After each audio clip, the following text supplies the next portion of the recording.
What's up, everybody? I am your host, a pissed off fisherman out for revenge, and that is my co-host, a big shiny hook with a taste for blood. And welcome to the Grindhouse Syndicate, where today we are covering a 90s slasher that people are still talking about today. Kevin Williamson's Scream. No. This is Scream's not as successful, but still not bad little brother. I Know What You Did Last Summer from 1997. So we are back in one of our favorite neighborhoods, 90s slashers. Stuff we grew up on. Everybody's going to be so bummed. I hope they looked at the title of this video. Probably did. This is... Some people love this movie, and some people hate it and call it a ripoff of Scream. This is actually like one of the movies that's credited for bringing the slasher genre back from the dead after it was most certainly ran into the ground in the 80s. You know, Scream was kind of the big one for that, and then movies like this followed. But I mean, it's written by the same guy. So I definitely think that it is in a way a ripoff of Scream. It has a lot of similarities, but you know, let's not forget, so was Friday the 13th. Trying to capitalize on Halloween. And then, you know, the My Bloody Valentine's trying to capitalize on Friday the 13th. And a lot of great horror that we have has been trying to capitalize on the success of other movies. I will say, though, however, I did see a thing that Kevin Williamson actually supposedly started working on this prior to Scream, and nobody would get it. So I think maybe it was the success from Scream that caused studios to come back and actually invest into the project. yeah, well, I do kind of have an answer for that.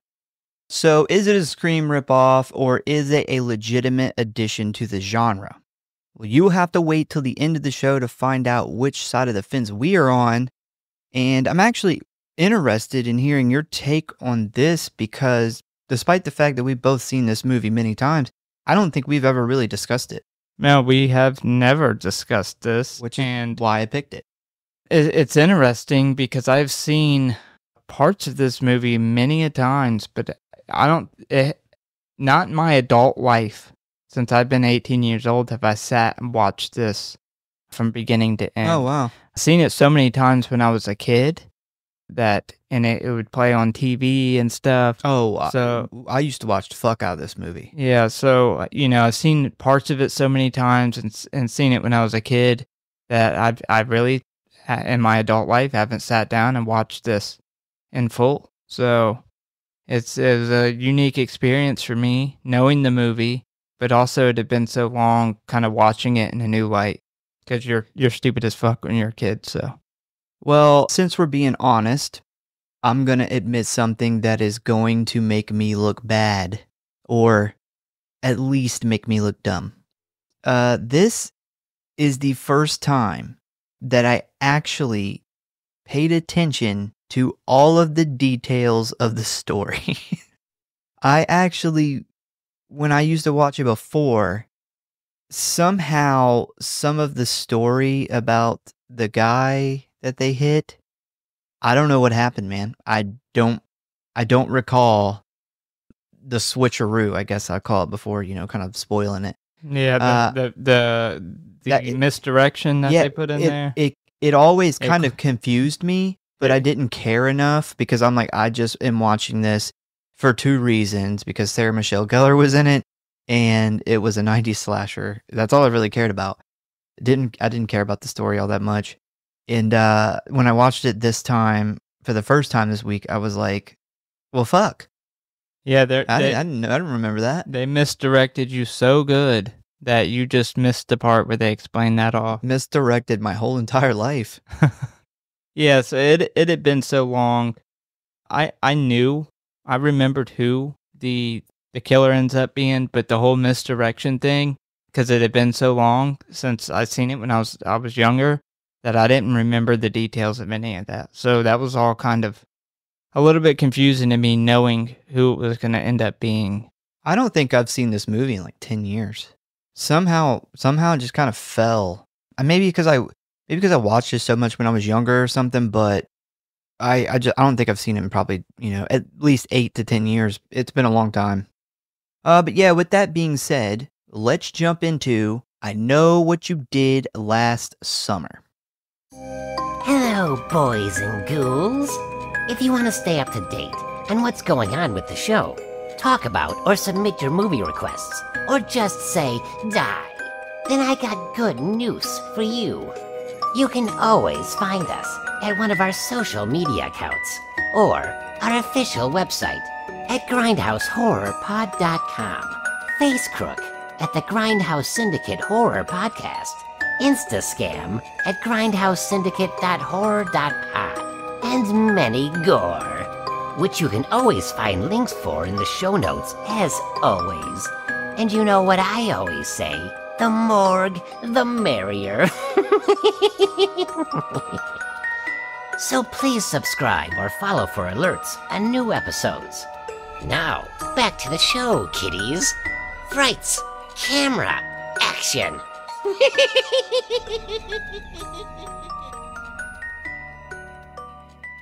And if you really love us and don't want us to kill 4 young adults with a hook because we didn't get a review, give us a review. I do got a fresh new hook. Yeah.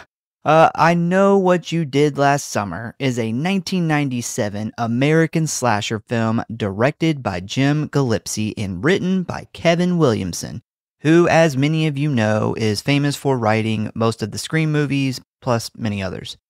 It stars Jennifer Love Hewitt, Sarah Michelle Gellar, Ryan Phillippe, and Freddie Prinze Jr. It is the first time I've known the cast name so well I didn't fuck any of them up.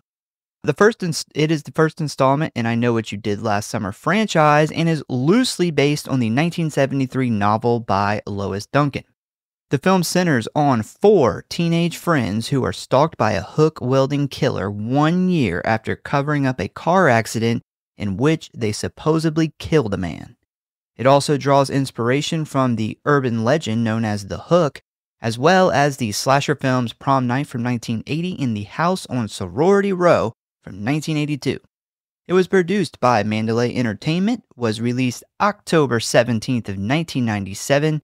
It had a budget of $17 million and a box office of a whopping $125 million. Yeah, I about shit. I did too. That. I was honestly about shit when I heard the budget, how high that how much of a budget that they got to make this movie, and that's large for a horror movie, especially for the times, and for it to make that much money, man, you know that Scream success really pushed people to the theaters. And I don't know if you have it in your facts or what, but there was actually a lot of controversy with the movie poster because the initial movie poster had from the makers of Scream, which was a lie. The company that made Scream was like, no, you got to take that shit down. Well, yeah, they got sued. Yeah. But what's actually more interesting is Kevin Williamson seen the poster when the movie first came out, and he seen that and actually wanted them to remove it before the controversy even happened. I bet he did, because he knew that was...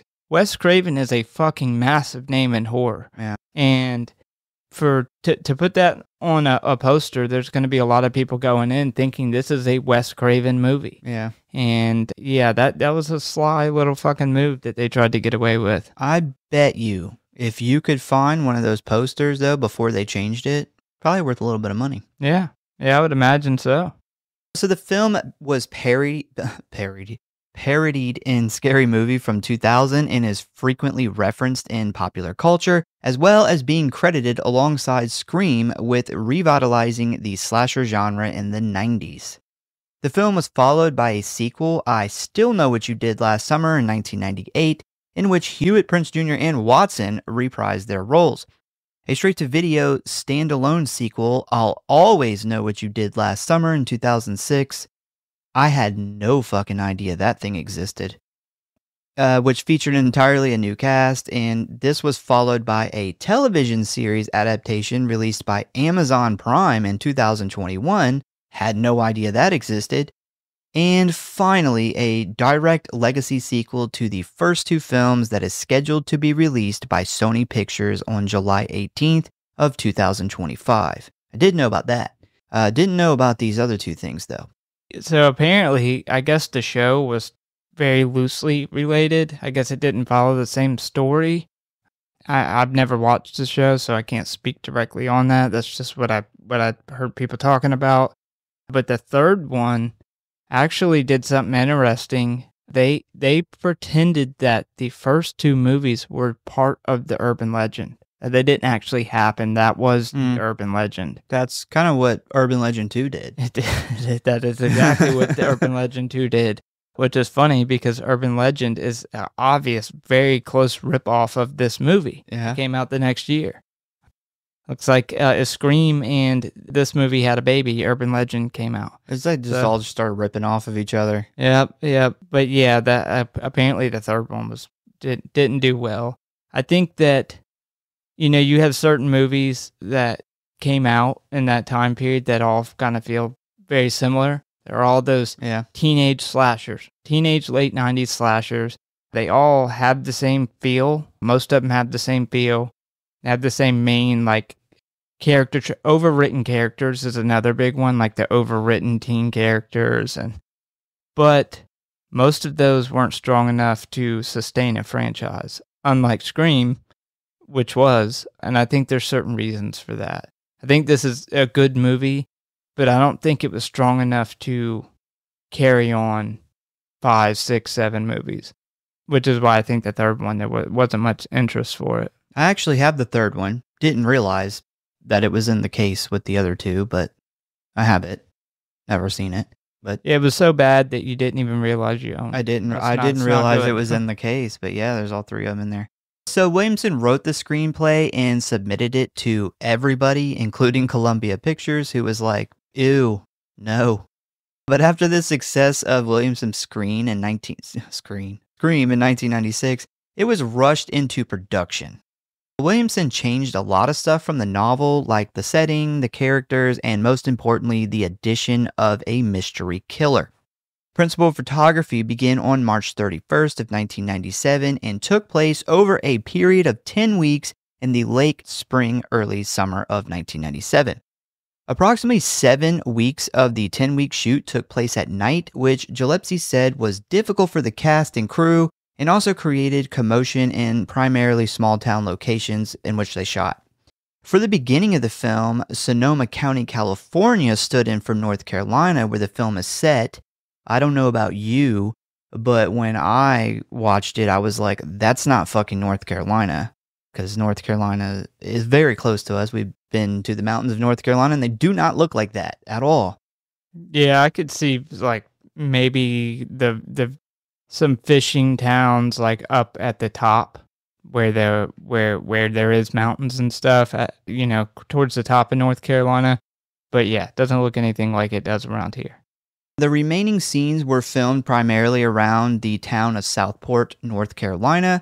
The exterior sequences of Julie's Boston College campus were in fact shot at Duke University, while the hospital sequences was filmed at Southport's Dosher Memorial Hospital in an unused wing of the hospital. The final sequence on the boat was shot on an actual waterbound vessel on Cape Fear River, which proved difficult for the actors and crew. Gillespie chose to film virtually no on-screen blood, as he did not want the film to be overly gratuitous in terms of violence. The scene in which Elsa has her throat slashed while standing against a glass door had originally been shot from behind without any blood appearing on the glass. However, producer Fig worried that the scene appeared medically impossible, after which Gillespie reshot it in post-principal photography with a visual effect of blood splattering across the glass. Upon test screenings of the film, Gillespie and producers decided that a death sequence needed to occur earlier in the film to establish a sense of legitimate danger for the main characters. The scene in which Max is murdered in the crab factory was filmed and implemented into the final cut to achieve this. The original ending of the film featured a sequence in which Julie receives an email reading, "I still know." This ending was scrapped for the more dramatic ending featured in the final cut of the film, in which Julie finds the same message on the shower stall before the killer comes crashing through the glass. This footage was also shot after principal photography on a soundstage next door to where Hewitt was filming the show Party of Five. The film was released on VHS and DVD by Columbia TriStar Home Video in the US on June 16th of 1998. Special features included a theatrical trailer and filmmaker's commentary. Not a lot of special features. No, I actually checked the special features to go watch something on it. And no, that's it. That's all that's on there. Sony Pictures Home Entertainment released the film on Blu-ray for the first time July 22nd of 2008 with additional special features, including the director's short film Joyride. Mill Creek Entertainment re-released the film on Blu-ray as a budget disc featuring the film alone with no bonus materials. I believe that is the one I have because there is not even a scene selection on it. And Sony Pictures Home Entertainment re-released the film for the first time on Ultra HD Blu-ray for its 25th anniversary. Lois Duncan, the author of the original novel, heavily criticized the film adaptation. She stated in a 2002 interview she was appalled that her story was turned into a slasher film. She was very against films depicting violent murders because she herself had a child that was a victim of murder. Did you that's kind of interesting.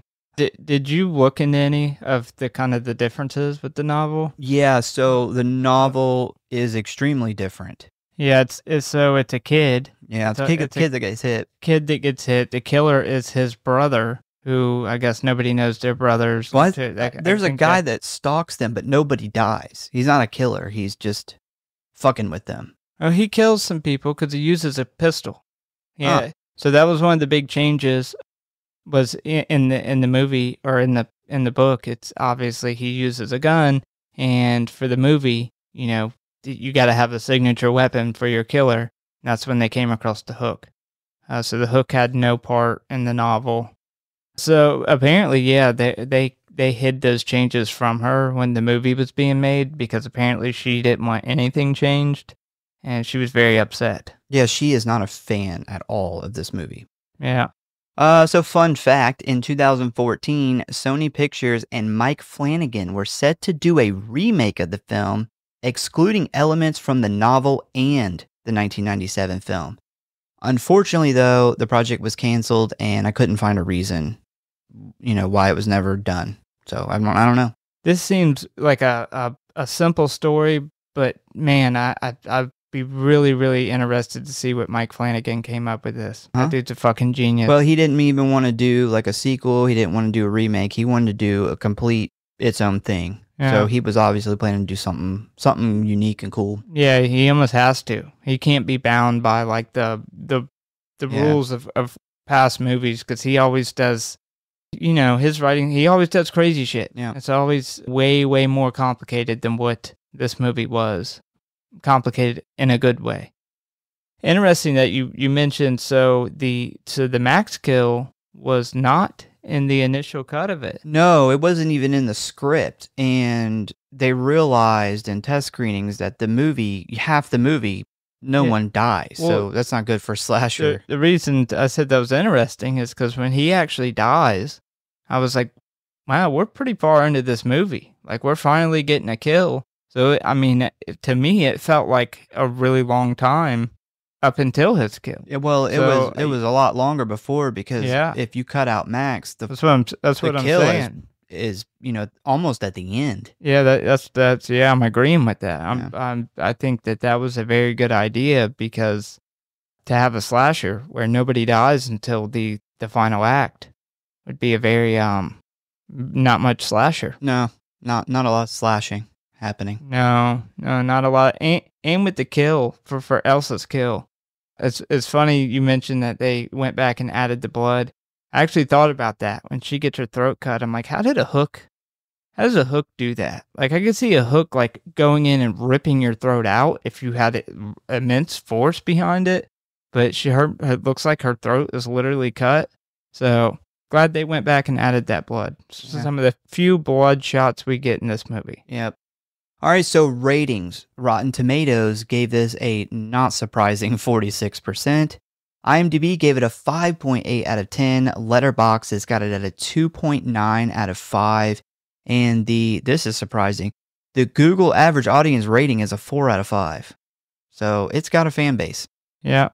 If you would like to watch this movie, you can currently find it streaming on Peacock and available for rent on YouTube, Amazon Prime, Apple TV, and Google Play for $3.99. Are you ready to jump into the plot of I Know What You Did Last Summer? Yeah. All right, let's do it. So we start off on July 4th of 1996 in a little fishing town called Southport, North Carolina. And we see that it is starting to get dark, and this man is sitting on the side of a mountain, drinking alcohol and spinning this little coin thing that he has. And this guy does not really look like he's having a good time. He seems a little depressed. But after he sits there for a bit, we then see that the local fireworks show has begun in the distance. We then cut to the docks area of Southport, where we see everyone celebrating, walking around in the streets, enjoying the parade floats and fireworks show. And we jump to the Southport Community Theater, where we have a beauty pageant going on. And this is for, like, Miss America of Southport or something. But this is where we meet our 4 main characters, who are best friends, maybe? Yeah, I can't really tell if they're friends. I feel like it's 2 couples that are friends, but not very close friends. Yeah, some people don't really fit nicely in this group. First, we have our final girl, Julie James, and her boyfriend, Ray Bronson. Then we have our aggressive sports jock, Barry Cox, who I think he's like the high school quarterback or something. And finally, Julie's best friend, Barry's girlfriend, and the girl who is competing in this pageant, Helen Shivers, who's played by Buffy the Vampire Slayer. God, I had such a crush on her when I was younger. I still have a massive crush on her. Like, I thought that she was a goddess. She is, I'll go ahead and put it out there, she is my favorite part of this movie. So Julie, Ray, and Barry are watching Helen in this pageant, and we see the host ask Helen what her contribution to society will be once she graduates high school. And she grabs the mic, walks to the front of the stage, and informs everyone that she plans to move to New York City and become a famous actress. And she follows that up with, "Through art, I shall serve my country." I wouldn't really consider that serving your country. Nope. More like entertaining the country. Yeah. That was a weird way to say that. That is a very weird way, but it's kind of funny because that's something that like a beauty pageant chick would say. Yeah. Thank me for my service. What was this Miss South Carolina? I don't even remember what she said. It was awful. She said something. She said it like really weird too. Like how she said whatever she said didn't make any sense. Yeah, none of it made sense. It's like a politician that doesn't know how to talk, and she's up there just saying, like, trying to put these sentences together with big words to make them sound good, but in reality, they don't make any fucking sense. Much like what I do with this show. Like, way to represent South Carolina. But the people of Southport don't really agree with me because they all burst out in loud applause in support of Helen, and what do you know? She wins. So we then cut to a huge 4th of July party at this bar on the beach, and we see a couple of things here. Number 1, Helen has an older sister who is a big old bitch, and needless to say, her and Helen don't get along very well. Also, this guy Max, who went to school with Julie and the gang, has a very obvious crush on her. He then asks her out, but despite his nice guy approach, Julie very nicely turns him down. And he tries to spin this as 2 friends that have known each other their whole lives just having dinner before she heads off to college. But before Julie can respond, Ray and Barry walk over, and Barry ends up almost getting into a fight with Max. Now, Max is played by the guy from Big Bang Theory and Roseanne. I don't know his name, but he always plays these like soft-spoken, pushover nice guys. I just cannot take him serious here with the tough guy act. Like, it just doesn't work for me. And I think it's because he plays those, nice guy, quiet guy characters a lot. And here he's trying to kind of be a badass, and I don't vibe with it at all. I didn't take it as a badass either. I know he makes some comments in this movie where he's trying to be a badass, but he seemed more like the creep who is like obsessed with her that tries to be a badass because he wants to grow. I'm so glad she didn't take that drink from him because I totally could see him spiking her drink. Yeah. So, yeah, they get into a scuffle. Ray breaks it up, and things calm down a little when Helen then tells the group that they should head down to Dawson's Beach, where it is more private. And pretty sure this is a callback to Dawson's Creek, which Kevin Williamson also wrote. It's cool throwing that in there. Yeah, I figured you would catch that one. I did, yeah. So while down there, we see that they have built a fire, and Ray is telling the local urban legend about a man who kills people with a hook. And this is interesting because Barry jumps in and talks about the part of the story where the girl stays in the car and hears the noise coming from the roof. And it's the sound of her boyfriend's shoes because he has been hung from a tree above the car. And we actually get to see this just a year later played out in the movie Urban Legends, which we just covered a few months ago. Yeah, they definitely took a ton of inspiration from this movie. Yeah. But anyway, they're sitting around this fire talking about these urban legends, and Barry only is drinking a bottle of whiskey, and this is important because of what's about to happen. So after some storytelling and some nighttime beach sex, the four friends decide it is time to call it a night. Now, they drove there in Barry's car, but Barry is fucked up from drinking. So Helen tosses Ray the keys, and he begins to drive them back to town. So while driving down the curvy mountain road, Barry, who is sitting in the back, grabs the bottle again and begins drinking while standing up through the moonroof. He then drops the bottle, which lands next to Ray. Ray looks up at him aggravated when suddenly Barry yells, "Look out." Ray looks forward just as he is hitting a man with the car. The man goes flying as the car spins out of control and eventually comes to a stop. Now, at first, they think they've hit some kind of animal, but they quickly discover it was no deer.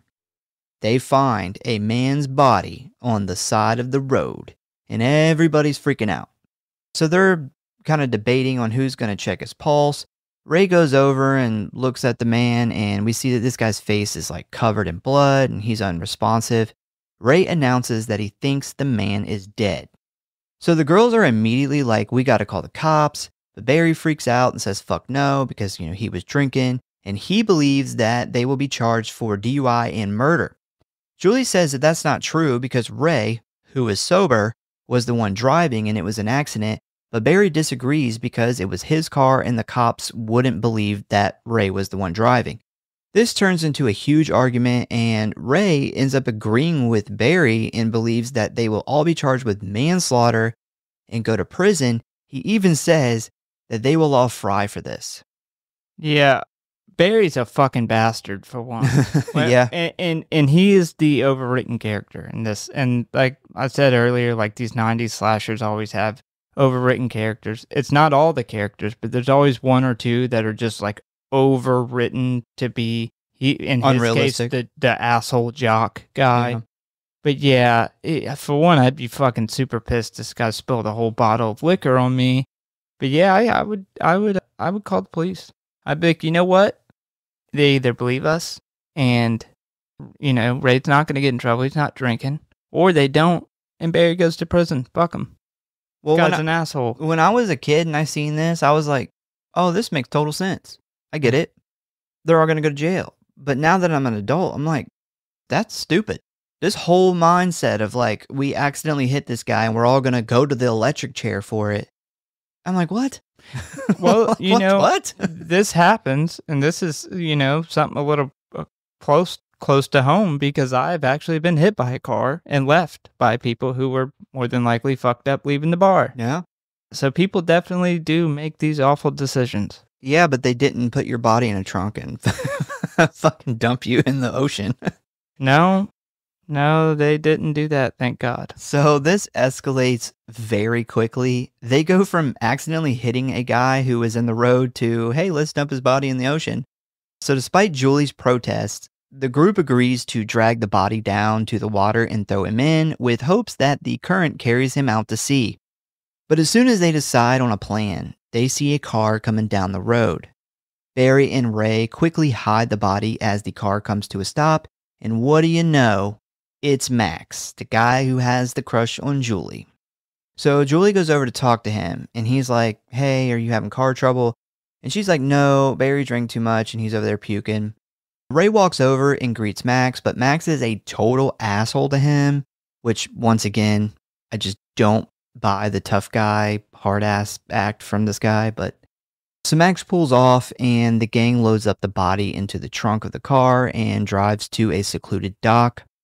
They then carry him out to the water, and right before they go to roll him in, Julie wants to check his wallet to see what his name is. Hey, let's rob this guy before we dump him in the water. I was going to say, when you kill a guy and you go to turn him into fish food, you should at least have the decency to know his name. Yeah, I mean, they don't mention it, but at my idea, if I was doing some awful shit like this, I'd be like, we need to at least get rid of anything that they could easily identify him with if they do find his body. Yeah. So Helen goes to grab his wallet when he suddenly wakes up and grabs her hair. Julie hits him in the face a few times with a flashlight until he lets go, and Ray and Barry quickly roll him in. But when he goes in, he takes Helen's crown down with him, which she freaks out over, causing Barry to jump in after it. I would have been like, fuck the crown. The crown's gone. Barry's just trying to beat this guy's ass. This guy's a fucking asshole. So Barry's underwater and spots the man down at the bottom of the ocean. He swims down there, and when he goes to grab the crown from the man's hand, he opens his eyes and tries to grab Barry. Barry freaks out and swims back to the surface with the crown in his hand.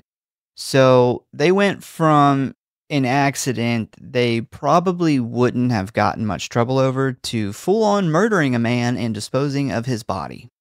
Yeah, it's confusing. When he gets back out of the water, they just all kind of... Nobody in the group asked about the guy who he jumped in after. Like, nobody's like, oh, is he okay? Did he swim off? Like, did you see him? Nobody seems to care that this guy was actually alive, and he may still be alive. Like, nobody even asks about it. Well, in the rest of the movie, anytime it is brought up, they say like, oh, we hit this guy with the car. And it's like, you did do that, but you're cutting out the more important part where you actually fucking killed him after the fact. I think that's kind of more of the big problem here is you didn't just hit him and kill him. You hit him, knocked him out, and then you beat him in the face with the flashlight and then threw him in the water after you knocked him out. So it's a little worse than what they kind of say throughout this movie. Yeah, it's funny that this part is never mentioned really again. No. It's all like The car. You would think the guy died immediately. Yeah. But they completely just leave this shit out. They leave the really bad shit out. So after all this, a very angry Barry tells everyone that from here on out, they never speak about this again. He then demands that they all make a pact because, people never betray a pact. You're like locked in with a pact. Julie doesn't really respond to the whole pact thing, and this causes Barry to absolutely lose his mind. He then grabs her and slams her against the car, starts choking her while screaming at her to join the pact. Because Barry takes pact making very seriously. What the fuck is with Ray, man? He just lets Barry choke his girlfriend out. Yeah, I mean, I get the Max situation because he makes that asshole comment, and I'm like, okay, well, you can't really pull him out and have a fight. But this, I feel like Julie was probably more upset that her boyfriend just let a guy literally slam her up against a car and choke her and threaten her. Yeah. There's no way. So she finally agrees. Ray tries to comfort her a little, but she obviously is pissed that he stood by and did nothing, which, we don't blame her. They then all get into the car and drive off, and we get a close-up shot of that little coin thing laying on the ground by the dock. We then jump to 1 year later, where Julie is now in college. We find her typing a paper on her computer in her dorm room, when her roommate walks in and attempts to get her ready to leave. When I seen this part, I was like, are we in Scream 2? This exact scene happens in Scream 2. Yeah, I didn't even think about that. And her like bubbly, fun roommate who's like complaining that Sydney doesn't ever want to go out and do anything because, she's all traumatized from the year before. It's the same thing. Kevin Williams really took a lot of inspiration from himself. Yeah. But this kind of made me realize, like, Julie is almost certainly a ripoff of Sidney Prescott. She's this strong, smart, good girl who is traumatized from the events of the year before. We also find out later on that one of her parents are dead, and she hates going back to, quotation, Woodsboro because of the traumatic events. But, in this movie, it's Southport, but same thing.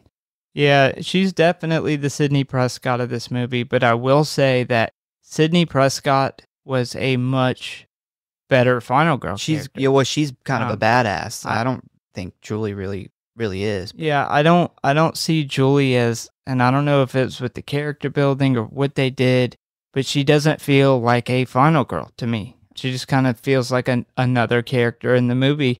And I think that the killer, and we'll get into the killer later, but then the lack of a really strong final girl is what made this movie really struggle with having a successful franchise.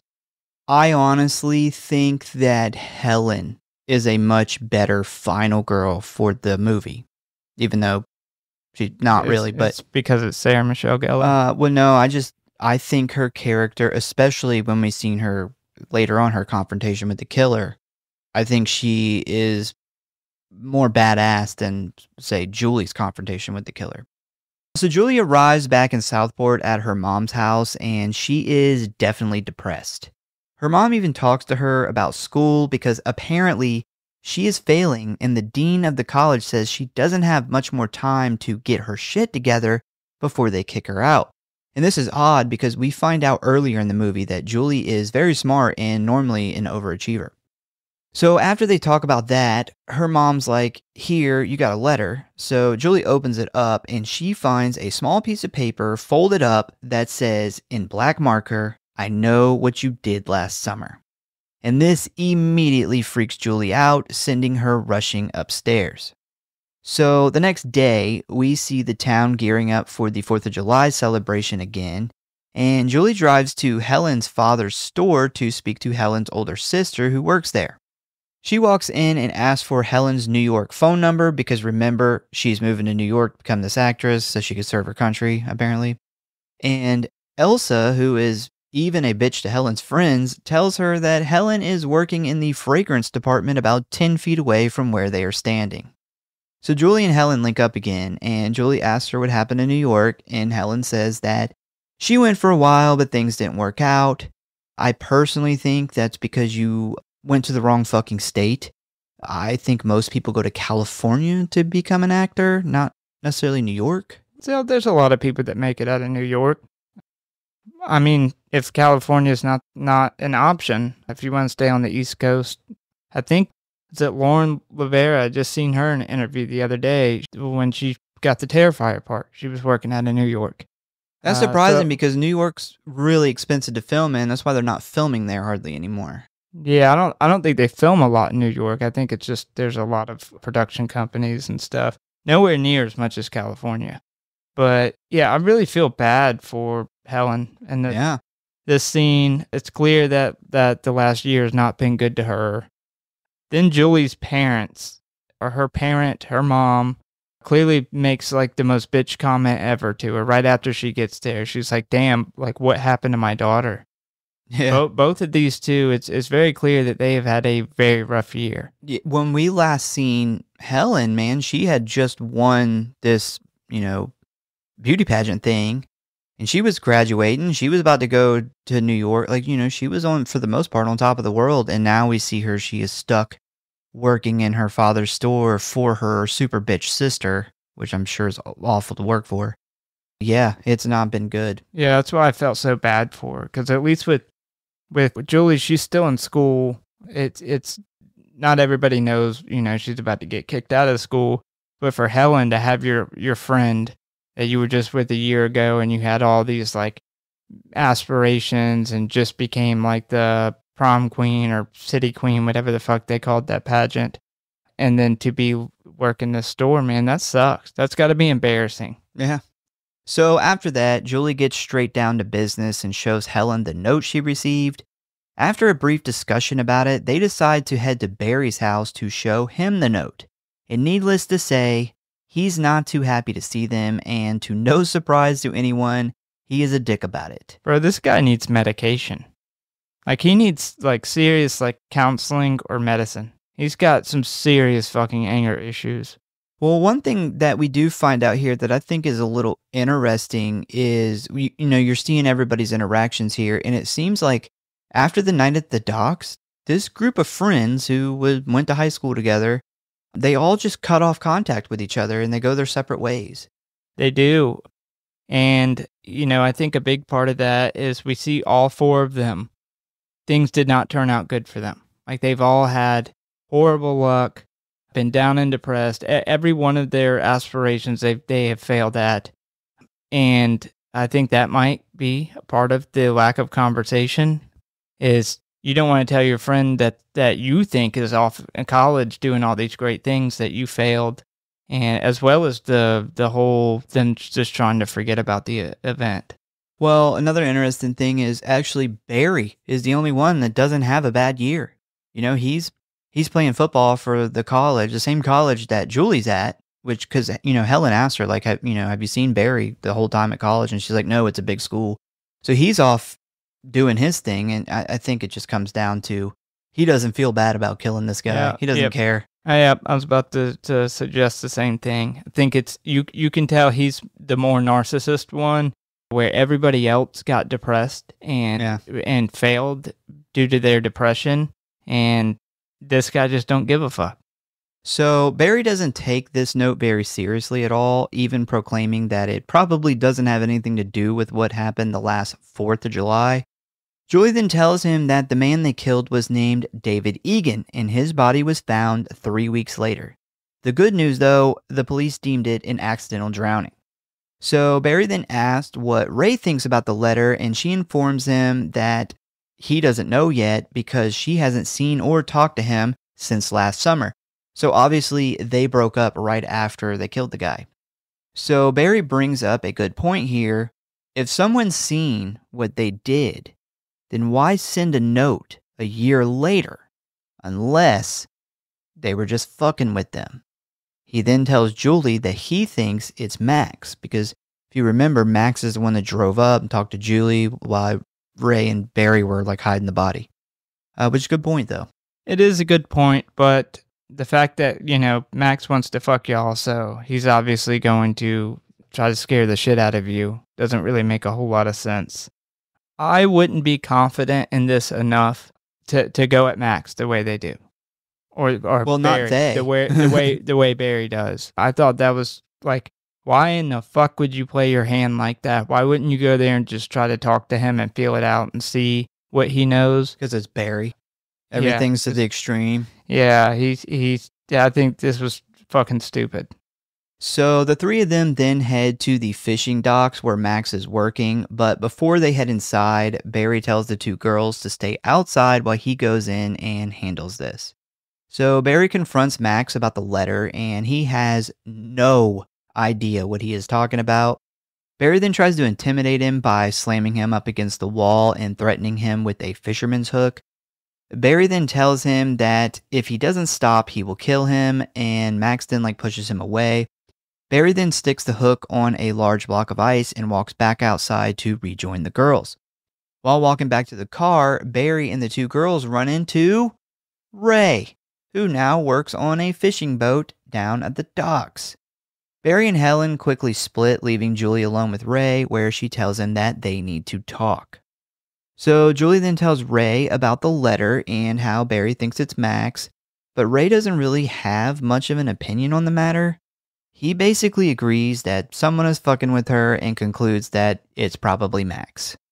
Ray then tries to talk about their relationship, but Julie quickly shoots this down by saying that she doesn't hold Ray responsible for what happened, but she doesn't want to know him either. That's harsh. Well, what's even worse is she morphs into a middle school girl and literally runs away. Yeah. It's like, what? Yeah. Just walk away like an adult. And I do think that she kind of holds him somewhat responsible. For her to have those feelings, obviously she knows that this has fucked up her whole life, has derailed her whole life. She's in this depression.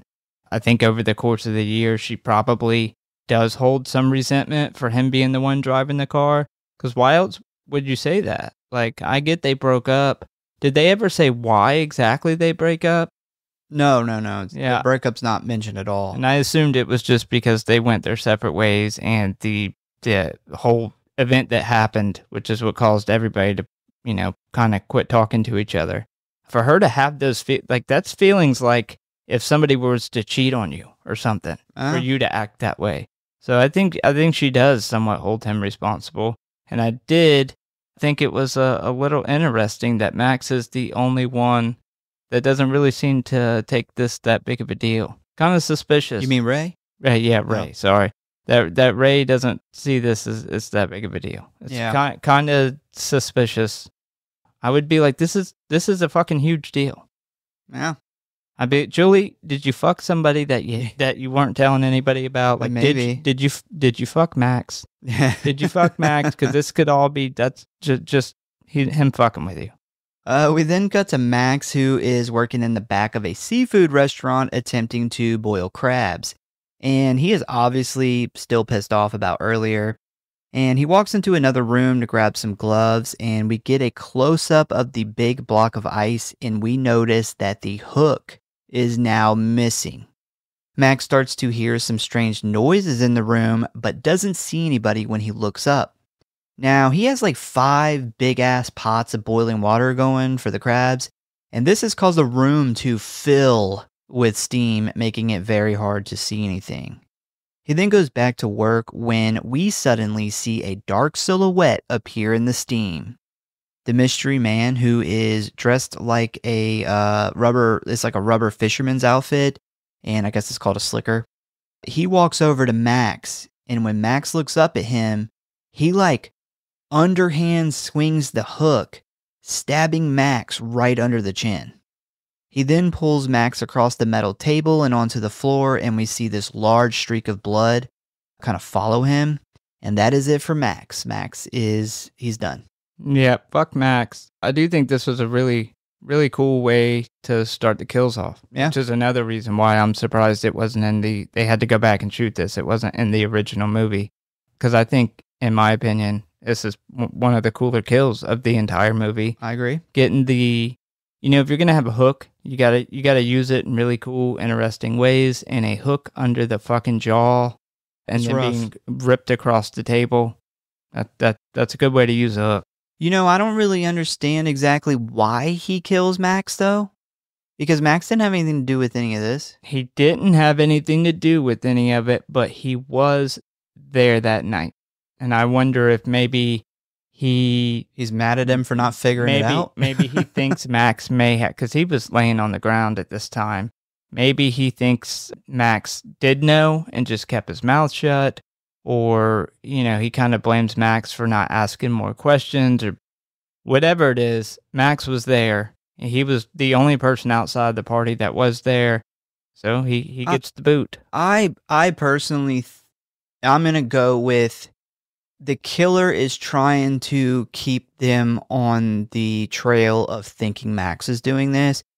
They've already confronted him once, so he needs to kill him to get him out of the way, because if they go back to him a second time, he's going to be like, I don't know what the fuck you're talking. I feel like maybe getting rid of Max makes it easier for the redirect for them to think it's Max. Yeah. So he could keep fucking with him and they don't know who he really is. Yeah, that's a good point. Didn't think about that. So we then jump to Barry, who has arrived at Southport Muscle, a gym located at the docks, which I think is kind of a weird place for a gym. But I will say, it's like every building in this movie has the fishing docks connected to it with the fishing boats behind it. It's literally, it's like they shot this whole movie on the same street. Yeah, it's definitely a fishing village. You cannot confuse that. Yeah, but I mean, we have fishing boats here. We live on the ocean, and you can go to plenty of places that don't have the boats right behind the buildings. But every building in this whole entire movie has, besides the houses, have the fucking docks right there. Yeah. And the boats right behind it. This You only really see that main street. That's all you ever really see of Southport. This reminds me of like the little fishing town, like Midnight Mass was shot in. Yeah. Or a Storm of the Century. That's another fishing town. Storm of the Century. Yeah, like a town like that. Like their whole economy just revolves around fish. Yeah. That's it. But Barry does some working out, and after he's done, he heads to the locker room. He then hits the showers where he begins to hear some noises and see some shadows. Once again, he gets out and he goes back into the locker room to change, where he finds a Polaroid picture stuck to his locker, showing his car in the parking lot, and written on the back is the words, "I know."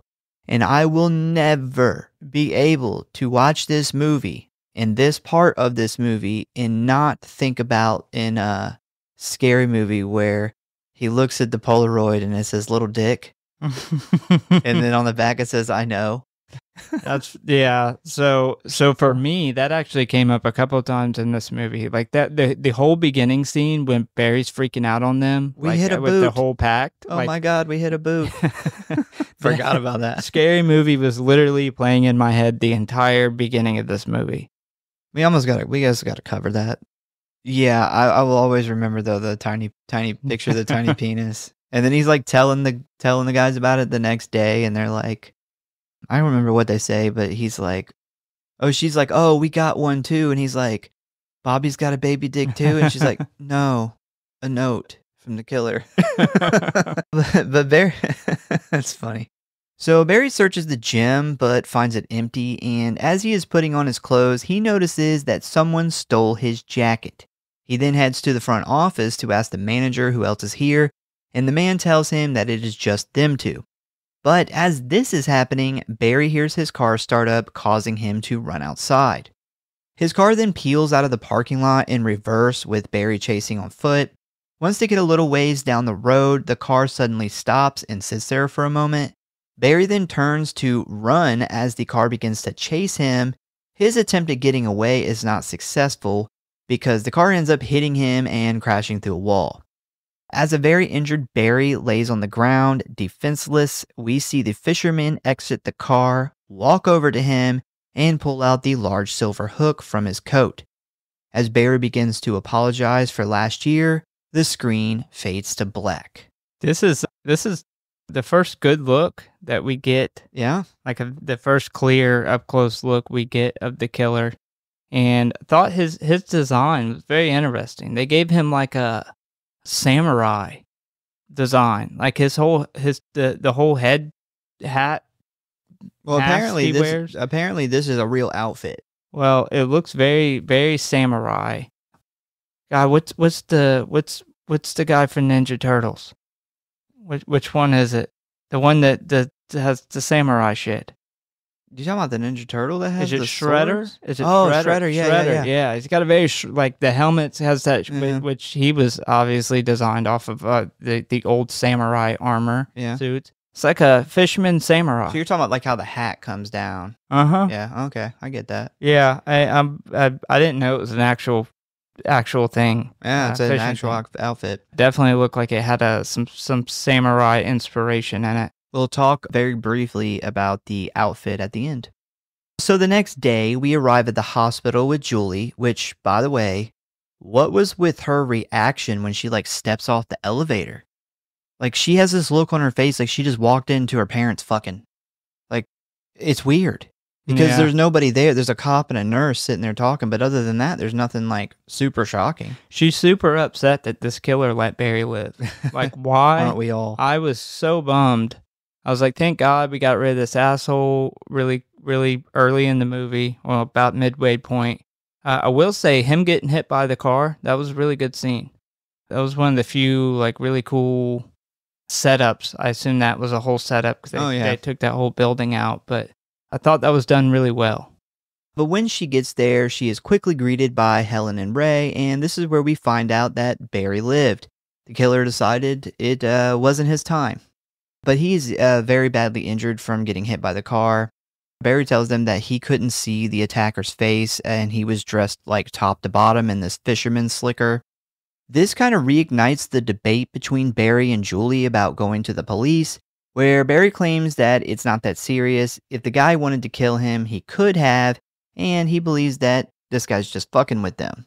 He then accuses Ray of being the one who attacked him, considering that Ray works as a fisherman and probably has a slicker. I mean, Ray was the only one who didn't seem all that concerned about getting a note regarding the night that they killed somebody. Yeah. So I would find that kind of suspicious. However, Barry's just a fucking asshole about everything. Do you think the killer was gonna use a hook? Like, was a hook his weapon? Or do you think when he killed Max, he grabbed it and was like, you know what? I like this. This is my signature. I think that it was the second one because he didn't come with his own hook. No, he stole that hook from that place. So Unless he brought his hook and he's like, man, my hook's small. That's a better hook. This is a better quality hook. So Barry suggests that they find the guy and, in his words, have a one-on-one. Helen kind of agrees with him and says that maybe they should find the guy and talk to him because you can probably talk him out of seeking revenge and killing you off one by one. I'm sure that'll work. So they then start discussing how to find the guy when Helen says that they should look up a family member or friend to try to track him down because, Julie knows his name. Oh, and on the way out, Ray admits that he still thinks it's Max, and he tells Julie that he wants to talk about their relationship, and Julie lays it out plain and simple, there is no relationship. And then she runs away again. She's got some hatred built up, some resentment built up towards him.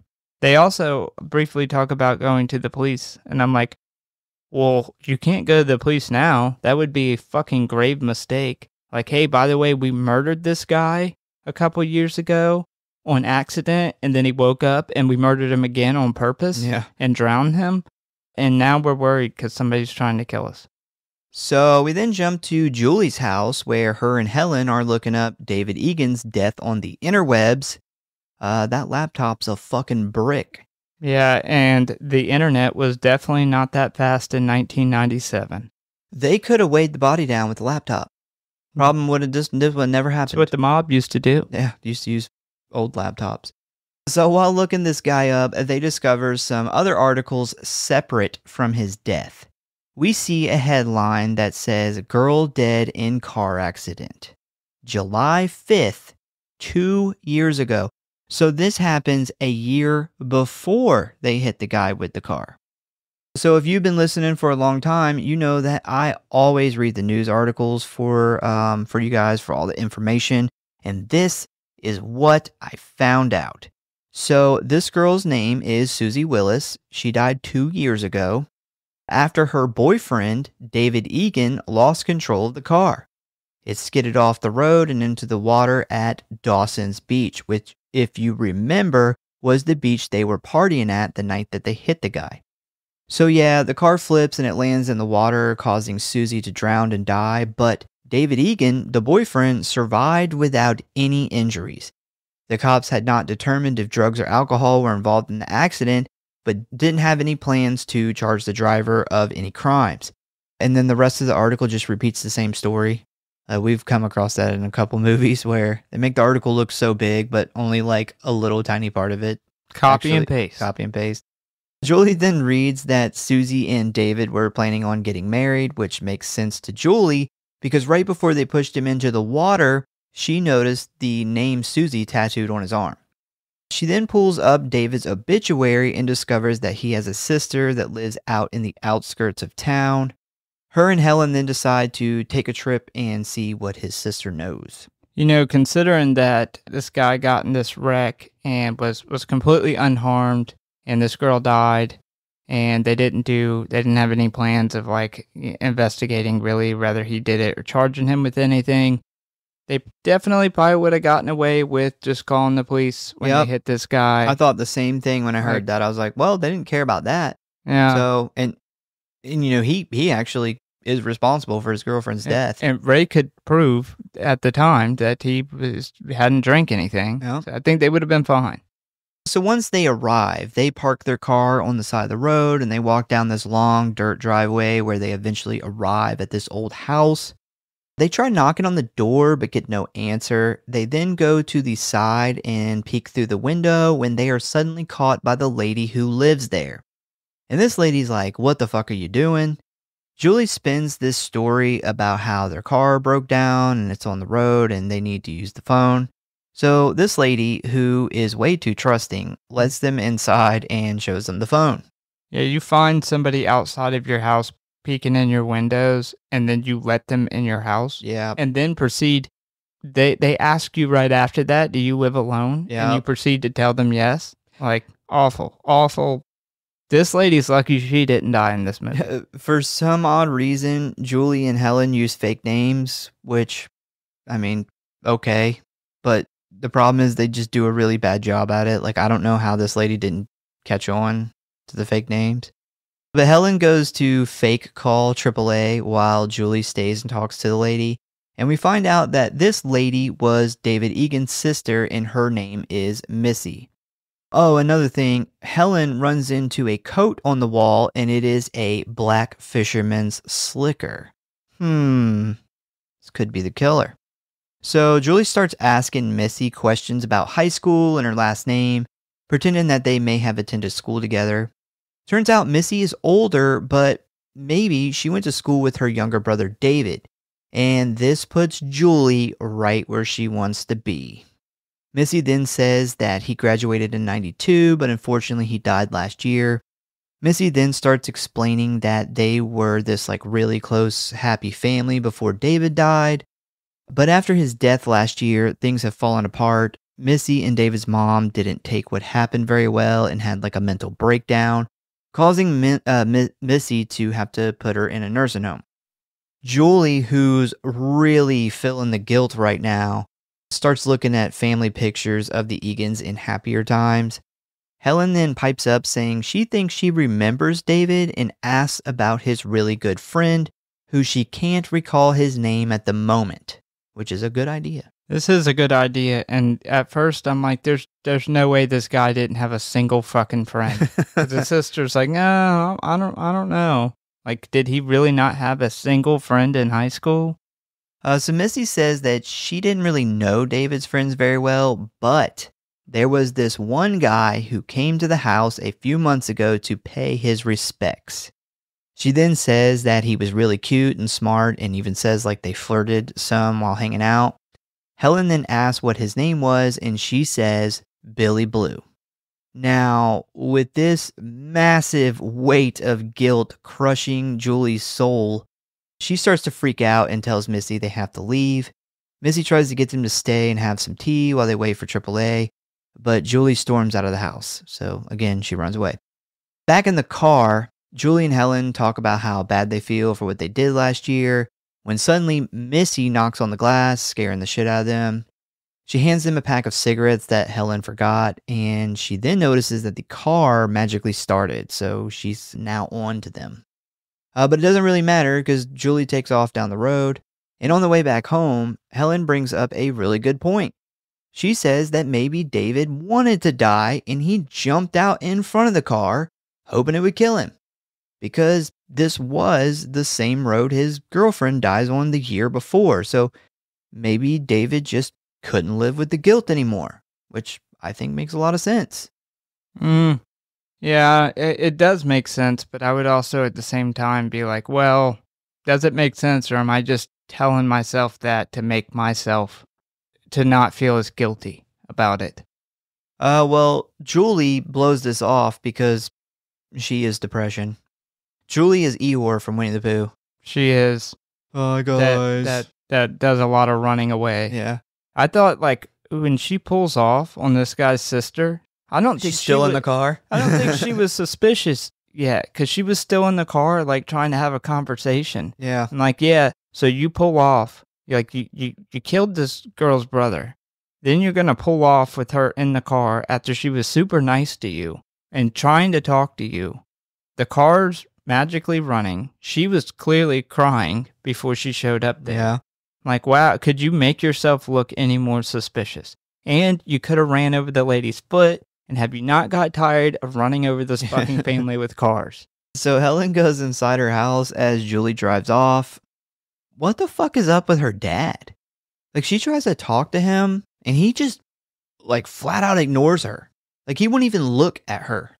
It's because she's failing in school. You think he's mad she didn't become famous, like, right after high school? He's disappointed. It's super You're disappointed. supposed to serve your country by being in movies and making me rich. You came back here. You bitch. suck. What happened to you? So she heads to the kitchen for a drink, and her dad has the TV blaring, which is why nobody heard the front door open and the killer walk right inside. Which I just want to point out. If you don't lock your door as soon as you walk inside, you're crazy.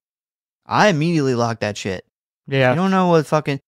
If you want something that'll fuck with you, go to YouTube and look them fucking videos up of like crazy shit on doorbell cameras. I bet you lock your door then.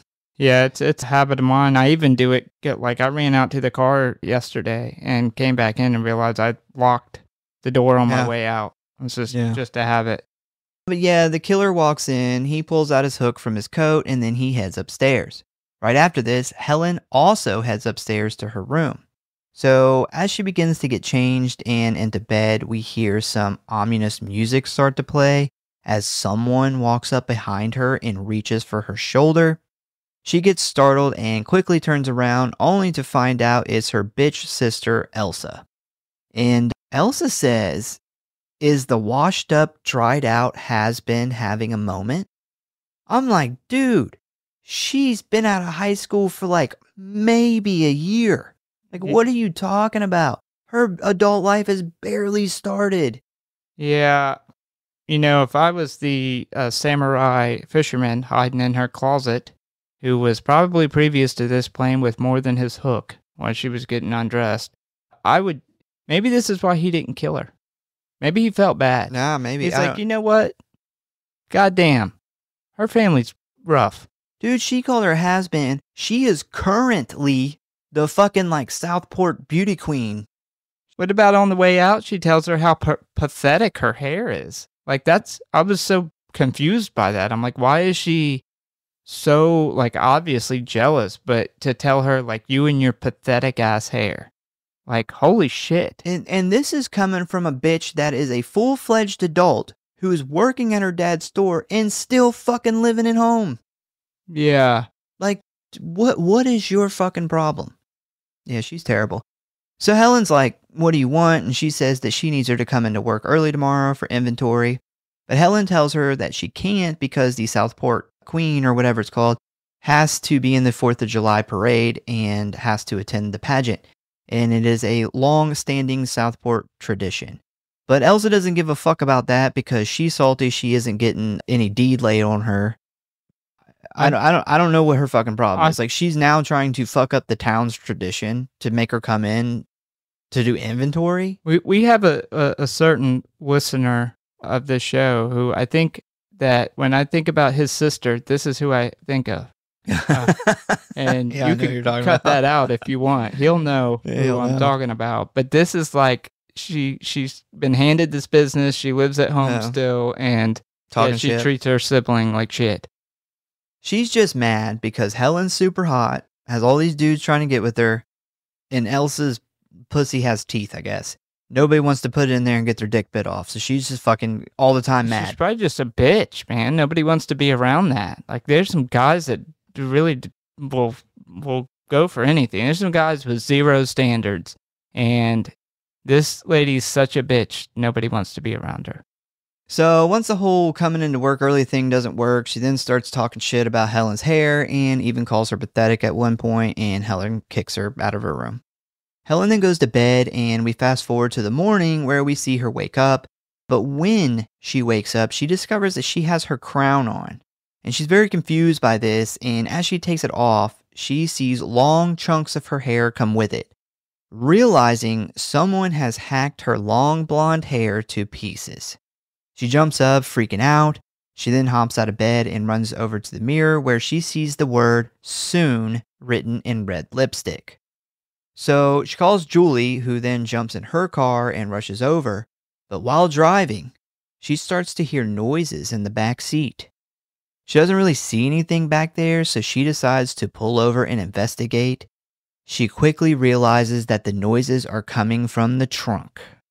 She puts the key in and flings the trunk open, where she discovers Max's dead body covered in live crabs. Holy shit, this will gross me out. Something about the crabs crawling all over the body. I don't like it. Yeah, Max has got crabs. He caught a serious case of the crabs. It's rough. Yeah, this reminds me what we did 1922 last week, and I was talking about how all the rats just freak me out because you can literally be overrun by rats. Same thing with crabs. I take crabs over rats. I would take crabs over rats too. Crabs move slow at least. Yeah. Rats are little fucking bastards. Yeah. I don't know exactly why I'm more okay with crabs, but fuck rats. I mean, imagine this scene. She flips the trunk open and there's thousands of rats in there crawling in his mouth and shit. Yeah, that would have been worse. So of course, she's freaking out. She slams the trunk shut and does what Julie does best. She runs away. You know what? A crab is the rat of the sea. It is. They're bottom feeders. Huh. Yeah, they're scavengers. They eat dead shit and they eat whatever they can to survive. So she ends up running all the way to Helen's house, where she gets Helen and Barry to walk back to the car with her. But once they arrive, she opens the trunk and nothing's there. And it is the cleanest fucking trunk you have ever seen in your life. I call bullshit. This is bullshit. There is no fucking way this killer rolled up, got all them fucking crabs and Max's decomposed body out of the trunk in the middle of the day, right in front of everybody, and somehow he also fucking got rid of the smell. The smell would be the biggest problem. Yeah, I do believe that this was Julie's brain. I think it was her brain. I think she was under so much stress, she imagined this. I know it wasn't written to be that way, but that's how I cope with it in my head. Because, even if you were able to get a body and all these crabs out in time, there would be a lot of dirt and shit left behind. This is literally you go rent a car and pop open the trunk. This is what it looks like. So Barry looks at Julie like she's crazy, and this causes her to freak out. And this is where we get the most famous scene of the movie.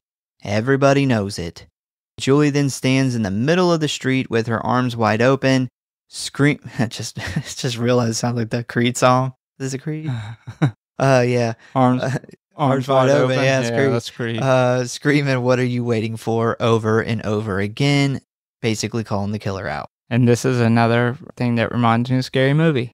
Apparently, a 12-year-old won a contest where he could come up with a scene to be in the movie. I heard about this. This is the scene that he picked.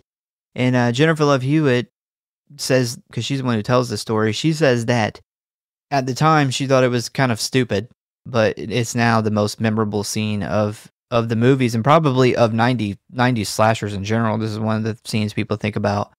So yeah, she's like, I guess he knew more than I did. Yeah, very interesting the way that played out. That they even had a contest where a kid could pick a scene in a movie that they are literally investing. What was it? $17 million? Yeah, that's a lot of money. Well, they probably thought that they were going to have him do the scene and then they were just going to cut it out in editing, but turns out it was good. Yeah, I want to put this out there too. So I strongly believe that Helen's hair was cut by Elsa. I think that jealous bitch did it.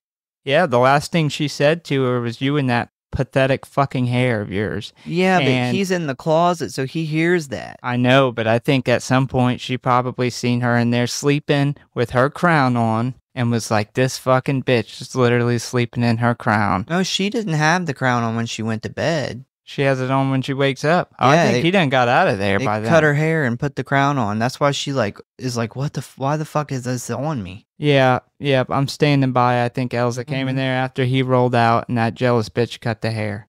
Because what benefit does he have for cutting her fucking hair? Fucking with her. And who cuts hair above the shoulder? Like, she still has a nice haircut. I mean, obviously, you know I'm a sucker for long hair. But if you were going to chop somebody's hair off to get back at them, you were going to cut that shit off, like, short.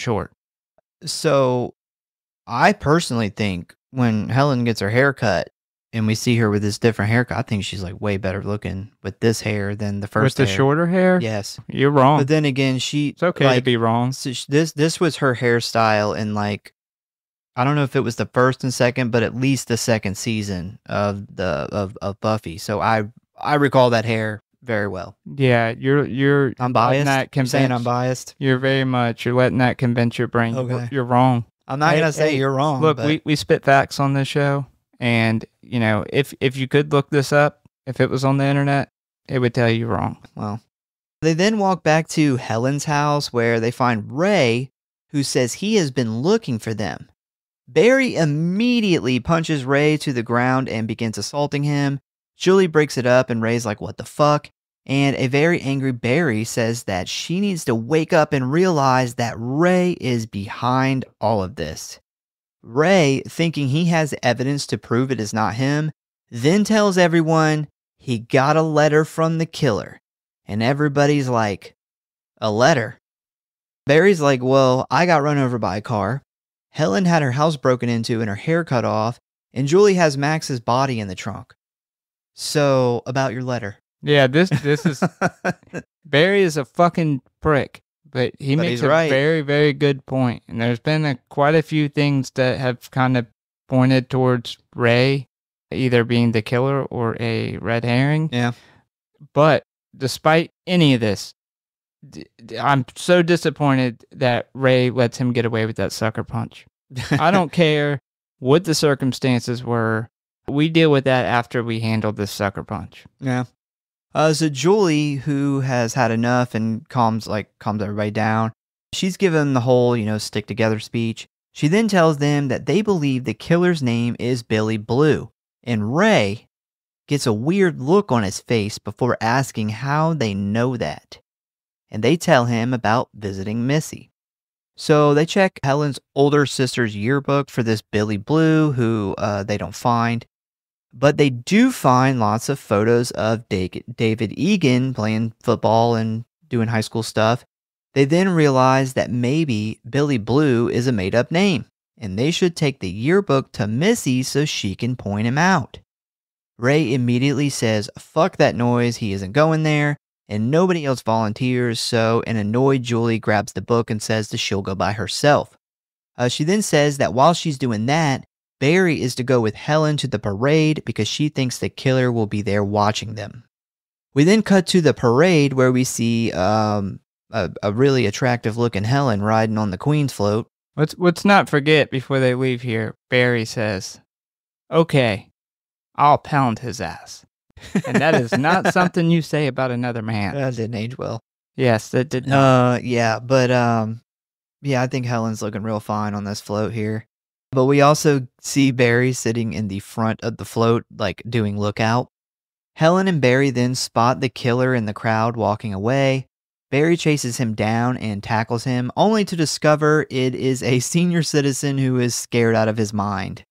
I think that guy started having a heart attack, man. It's like his eyes start to roll in the back of his head right before they cut. Yeah, so the guy did have a heart attack, and Barry just rolled him off into the water. So Barry killed 2 people. Yeah. And it never affected him. He's not losing any sleep. And then he grew up to be a CEO of a Fortune 500 company. Treat his employees like shit. We then jump to Julie, who has arrived at Missy's house, where at first it seems like no one is there. She then walks around back where Missy confronts her while holding a bloody butcher knife. Now this is a red herring because Missy's just back there cutting up some fish or something, and she pretty calmly asks Julie why she's back. Julie tries to explain why she's there, but once David's death gets brought up, Missy goes on the defensive. She then tells Missy that there is more to her brother's death and it wasn't just an accident, to which Missy says, I know, it was a suicide. Julie then asks how she knows this, and she says that she had to hide it from everyone in order to get the insurance money, but David left a note before he went up to Dawson's Beach. She then goes and retrieves the paper and hands it to Julie. Once opened, we see the note, which is written on a small piece of paper in black marker that says, "I will never forget last summer." Yeah, if you created insurance fraud and hid this from everybody for life insurance money, I think the last thing you would do is tell somebody that you don't know that's already been super suspicious that you committed fraud. And she's like, well, the money's already spent anyway. I can assure you, the life insurance company does not care. They will take that house. Why did she hide that in the shed in her backyard? Because, like, one, they'll never check the shed. Doesn't say it's a suicide note. You can't really, you can't tell. Also, insurance company doesn't, like, show up to your house with a warrant and, like, go through your shit looking for proof of a suicide.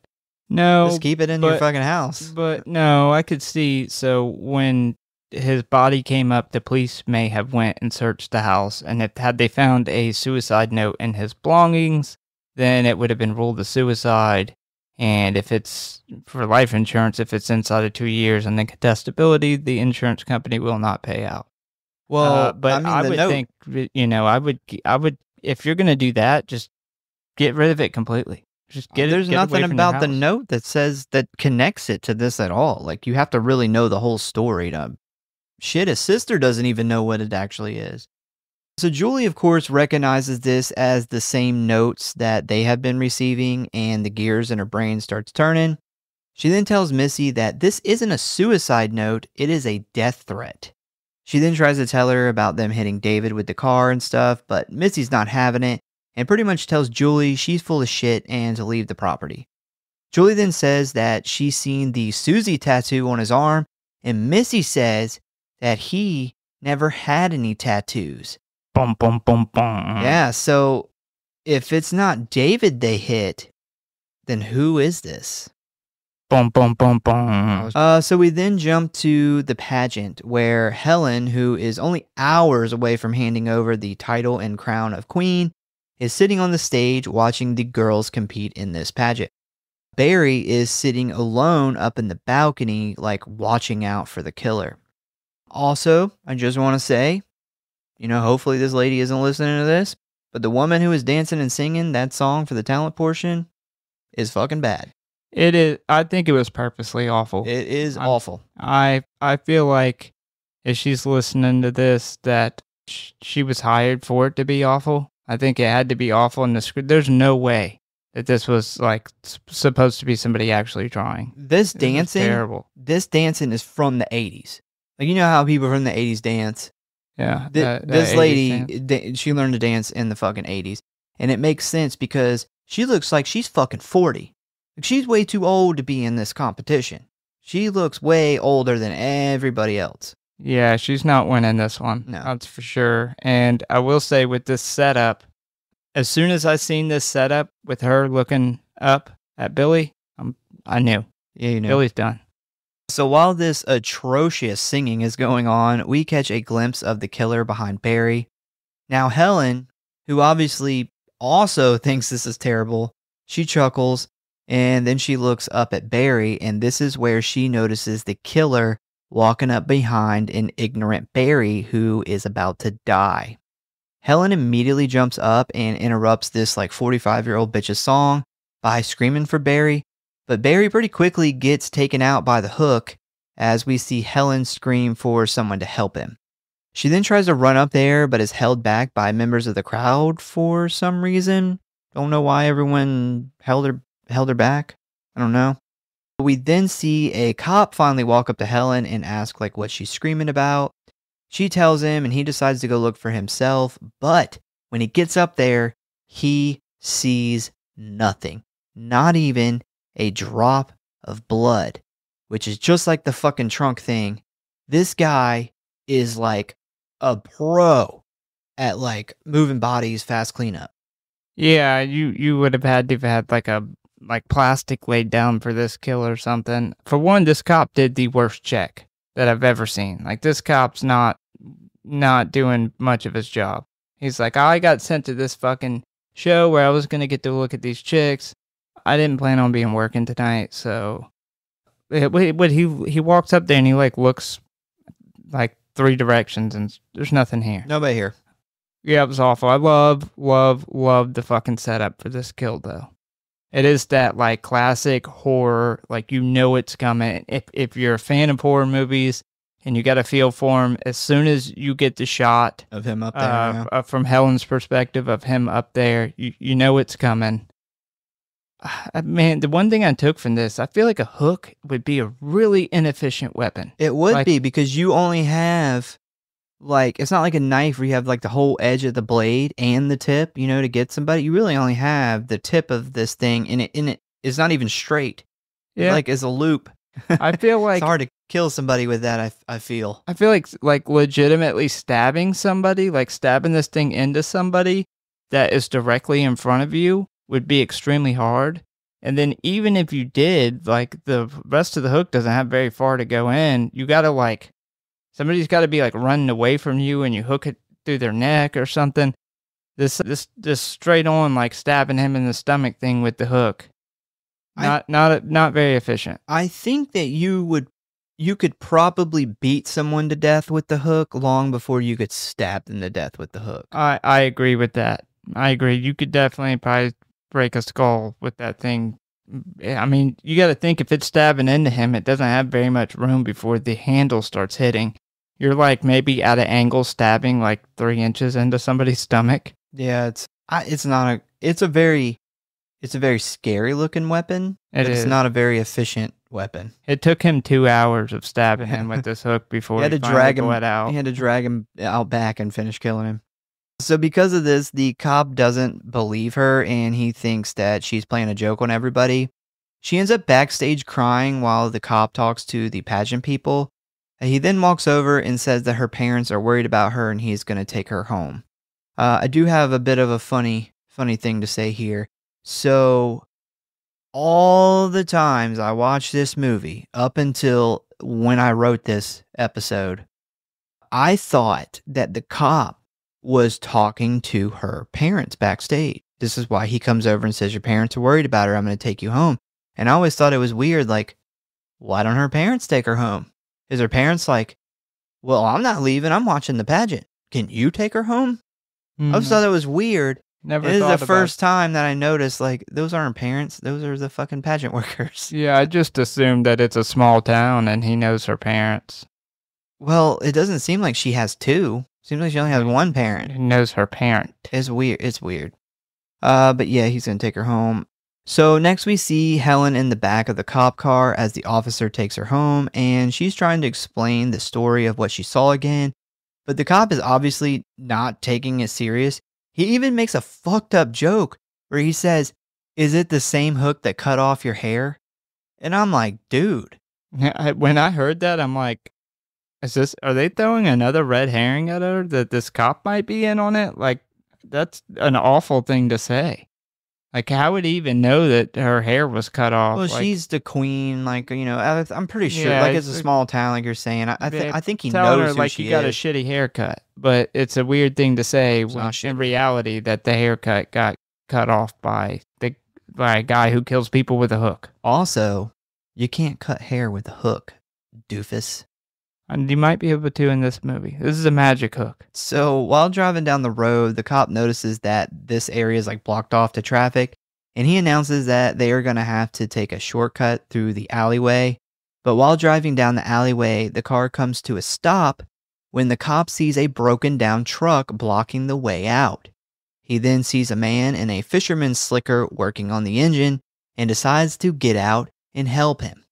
Now, I don't know. Maybe it's because, like, I was in the military or I'm just, like, a really cautious person, but I would have 100% realized this is an ambush. Yeah. 1000%. And I also think, especially considering, like, how dangerous, like, their job is, I think most cops would pick up on this being an ambush. Like, at best, a cop might roll down his window and be like, hey, you need help. They would use their spotlight, this is for reasons like this of why they have their little spotlight. They would have definitely shined the spotlight over there and from a distance. They wouldn't have just walked up on this guy. I'd be like, you know, you just perfectly broke down blocking an alleyway. The alleyway, you're sideways in the alleyway. How the fuck did you even do this. But yeah, I would be like, no. I'd be like, hey man, like I roll down my window, hey man, you want me to call you a fucking tow truck or something? Yeah, he's like in an alleyway, so he's not like blocking up a major intersection or something. I don't know. I broke down one time blocking the beginning to an intersection, and a fucking dick cop rolled right past me. Wouldn't even look me in the face. Yeah, like, God damn. Wasn't this guy? No, it definitely wasn't him. So he gets out the car and walks over to the truck, and while this is happening, Helen notices from the back seat that this is the killer. She starts screaming at the cop, who then, like a dumbass, turns his back to the killer, looking towards Helen. The killer then pulls his hook out and walks towards the cop, and right as the cop turns around, he gets a hook to the belly.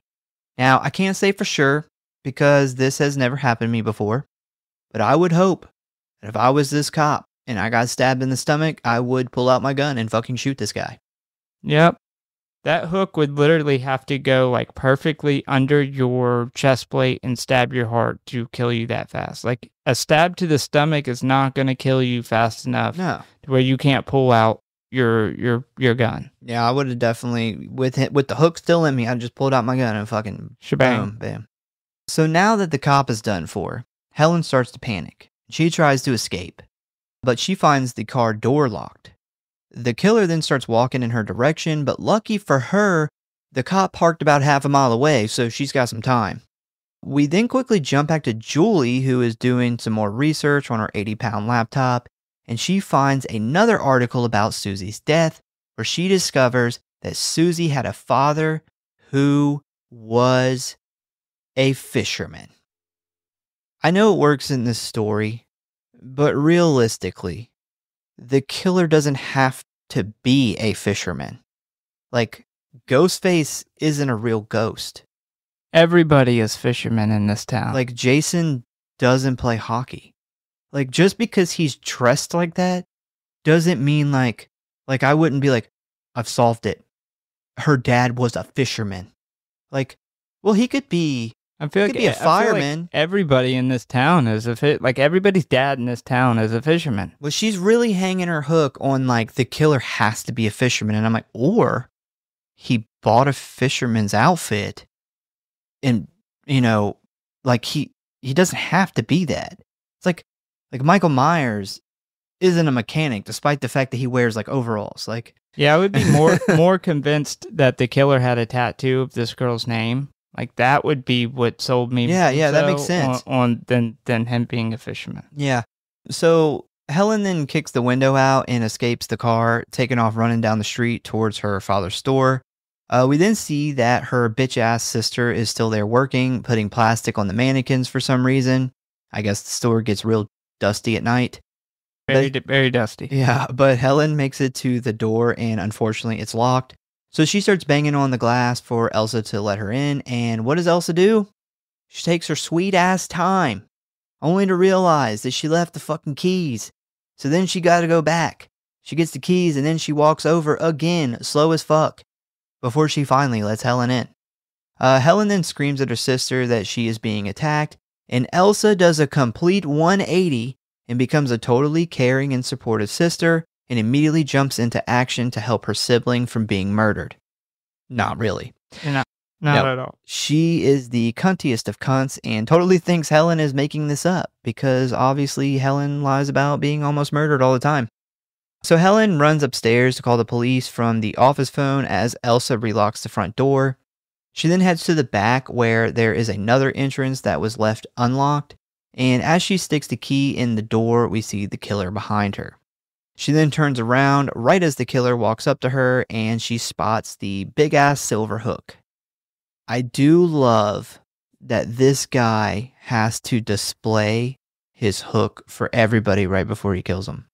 Like, he pulls it out of his jacket, and he's like, yeah, look at this. You're about to get this. It's like the people, the perverts that get arrested for showing their penis. They always gotta like go and pop, which I've never understood. Like, how do you get off on that? I don't know. Just going showing random people your wiener. I don't get it. It's like if you had like an abnormally large dick and you're going to sleep with somebody for like the first time and you take your pants off and you pose and you're like, yeah. You got to look at their reaction. Is that big? You're impressed, right? Tell me But you're he does you're this, impressed. like, every fucking person he kills, like, he pulls it out and he's like, yeah, look at this. I'm telling you, man. Maybe the hook was an upgrade. Like Maybe he had like a little hook, like couple-inch Yeah. hook, and then when he killed Max, he's like, God, this is a nice hook. Like, I wanted to get this hook. It's like $450 hook. It's like, yeah, look at this. Yeah, you want it in your butt? You want it in your mouth? Where do you want it? Yeah, I mean, it is a fishing town. Maybe people are impressed by nice fishing hooks. Are you gonna fuck these fish?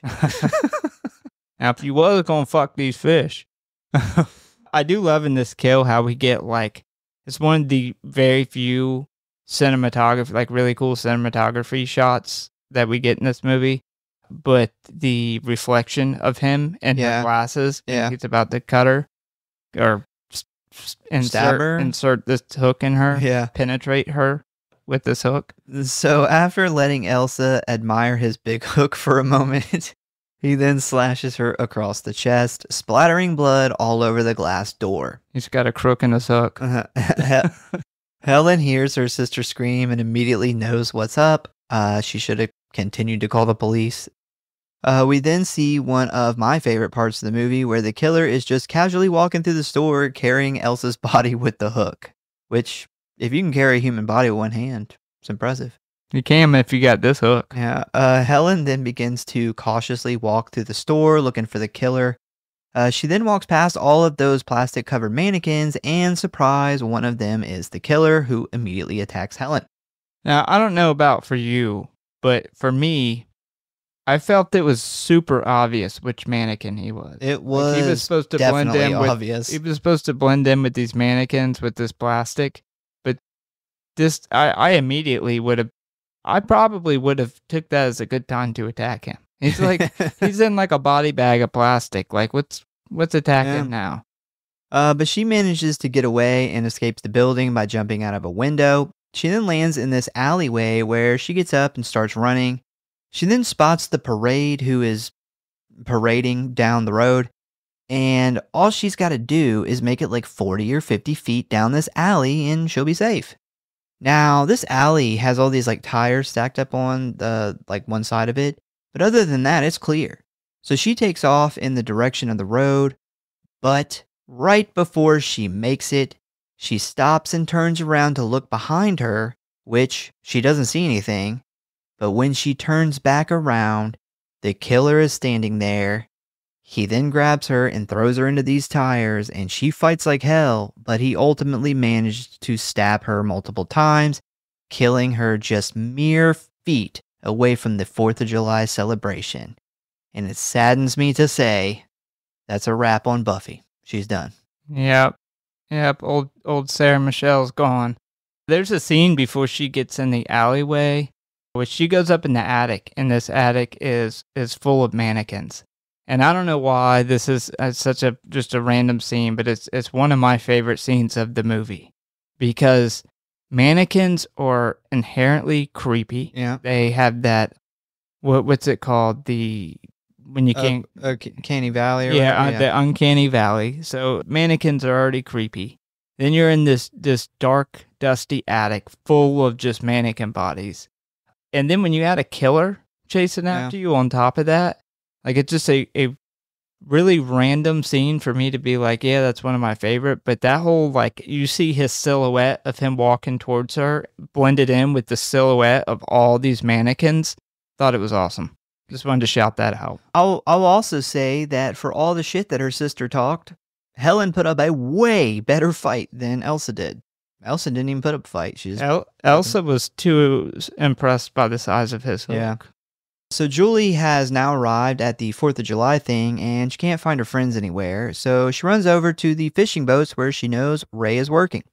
And she finds Ray, and she tells him about Ben Willis, who is the actual guy they hit and Susie's father. And Ray's like, what? Like, there's no way. They found David Egan's body in the water. And she's like, yeah, that's because Ben Willis fucking killed him right before we hit him with the car. And Ray's reaction to all this is a blank stare followed by, this is crazy. Why, yes, it is, Ray. So crazy, it could be a movie. So Julie is like, hey, we need to go find Helen and Barry. And Ray says, yeah, we will. But first, come inside the boat. And this makes Julie very suspicious. And right as she goes to get aboard, she notices the name of the boat is Billy Blue.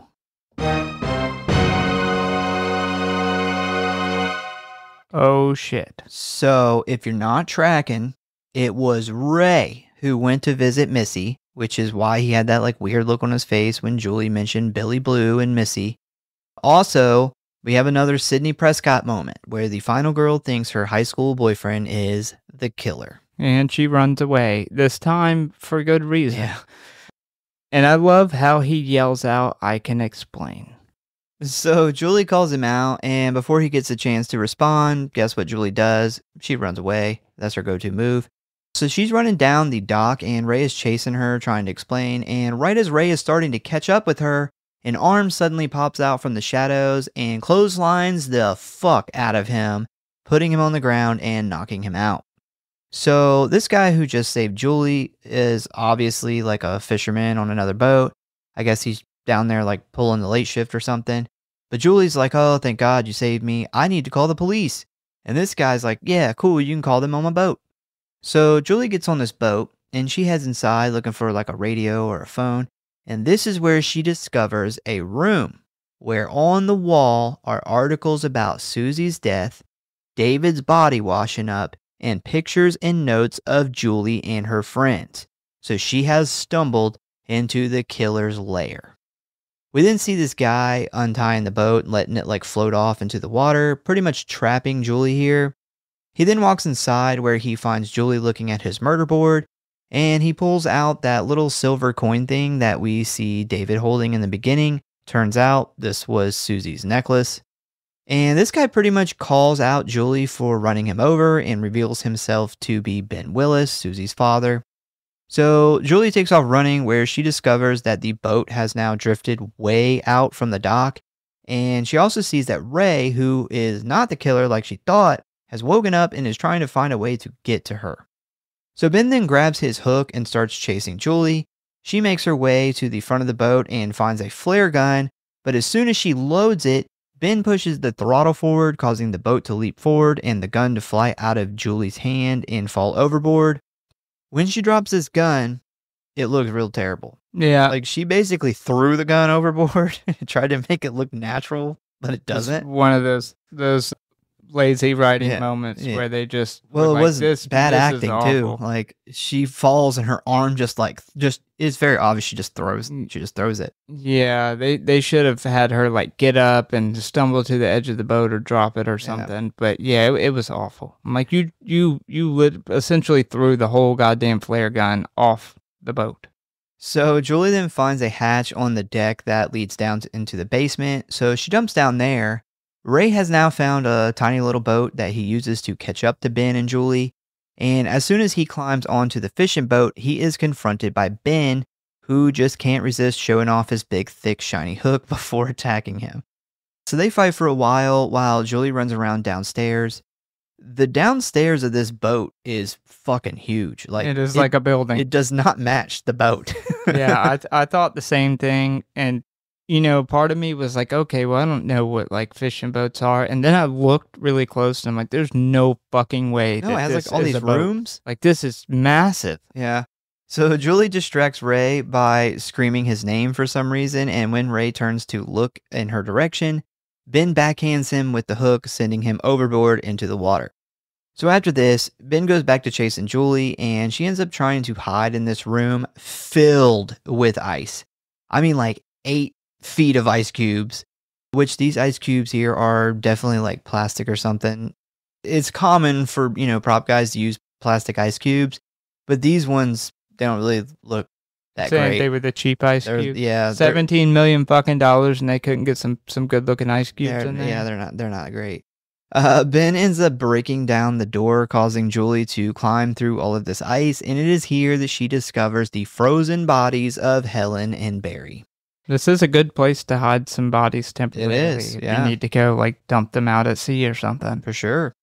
So she starts freaking out and screaming, and we cut back to the deck of the boat to see that our hero Ray has climbed back on board the boat ready for round 2. Unfortunately, though, his clothes are soaking wet. I cannot fucking stand being in wet clothes. Like, it's like nails on a chalkboard for me. If I were in Ray's shoes, I'd have to do one of two things. Either say "fuck Julie," you have to show him your hook. I'd have to take those clothes off. I'd have to say, "fuck Julie," swim back to shore, maybe get some dry clothes, and kind of move on in my life. Or I'd have to fight Ben butt-ass naked. You have to show him your hook, man. Get naked and go for it. Yeah, get all greased up. So he can't grab me, can't get a hold of me. I'm all greasy and fucking slick and naked. Why was there a fishing net deployed on this boat that was just docked? That makes no sense. Because plot. Because plot.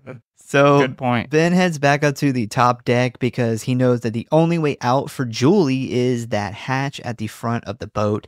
And while he's doing that, we see Ray begin to climb the mast of the boat. He's pulling an Obi-Wan. He's got to get the high ground. Smart move. So Ben flings open the hatch, causing Julie to scream, and right when this happens, Ray swings a hook pulley thing on a rope towards Ben, hitting him right in the kisser. Now, he hit him square in the fucking face. Kevin from Home Alone would be proud. This was a Home Alone moment for sure. Ray finally does something good in this movie. He finally fights back with a hook.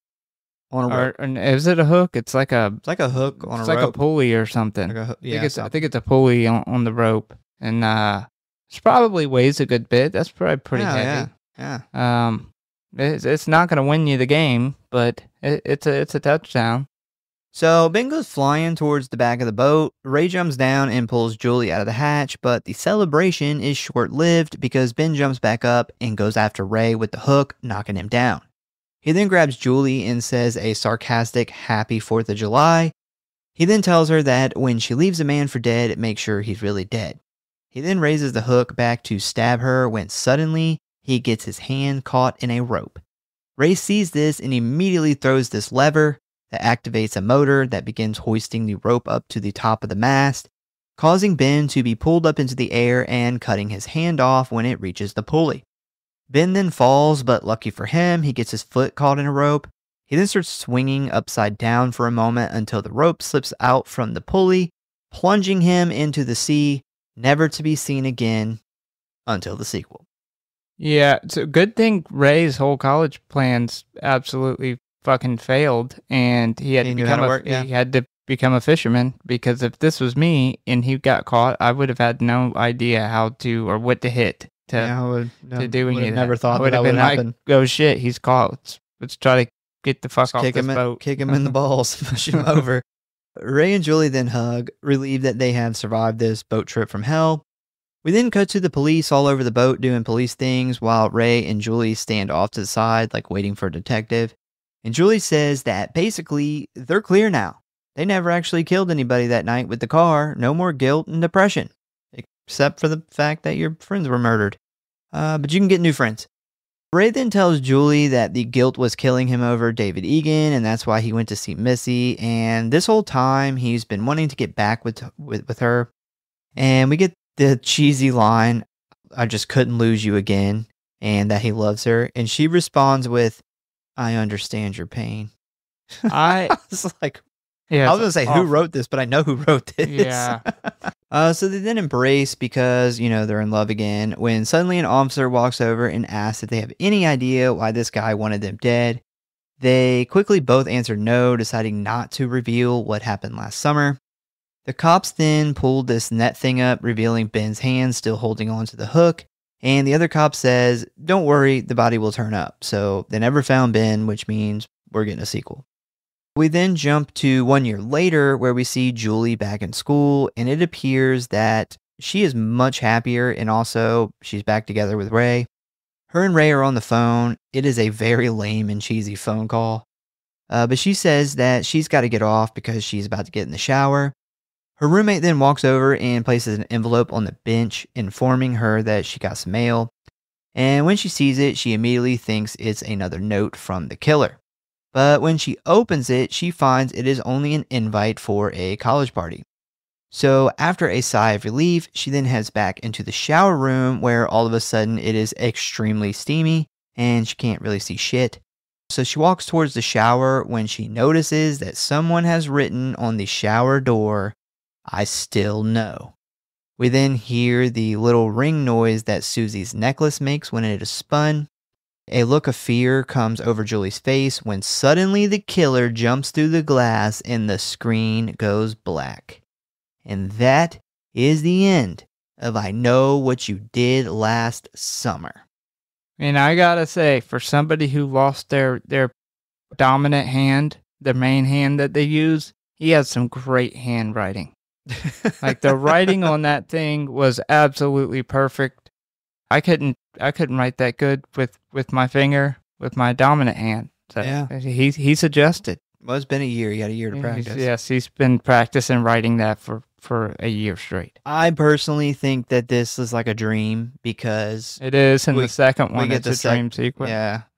So Kevin Williamson's own father had been a fisherman in real life, and he wore this slicker that the killer has, and this is why Kevin Williamson designed him to look like this. So it is a real outfit. Interesting thing here, Danielle Harris was considered for the role of Julie James. Well, it would have been a way better movie. I agree. Danielle Harris can make any movie better. I think that she just genuinely would have been better in this role than Jennifer Love Hewitt, but she would have killed this, and it would have been much better than what Urban Legends does, which they bring her in and make her like a shitty, bitchy fucking goth girl, and she has a tiny part. I would have loved to have seen her have like a legit role in this. What are you into? Lithium. My kind of guy. I was like, what? So after Julie finds Max's body and the crabs in her trunk, a blue and white truck drives by her and honks. Later on, when Helen is driving home with the cop, they stop in the alley where the fisherman is seen next to the same blue and white truck. This means that the fisherman was following Julie, and it also explains how he was able to remove the body and the crabs from the trunk before she returned with Barry and Helen. So obviously he just pulled the truck up there, threw the fucking crabs and body in his truck, and took off. That's some pretty cool continuity. Yeah. It doesn't explain how the fuck he got in her trunk, but yeah, I do like that they added that.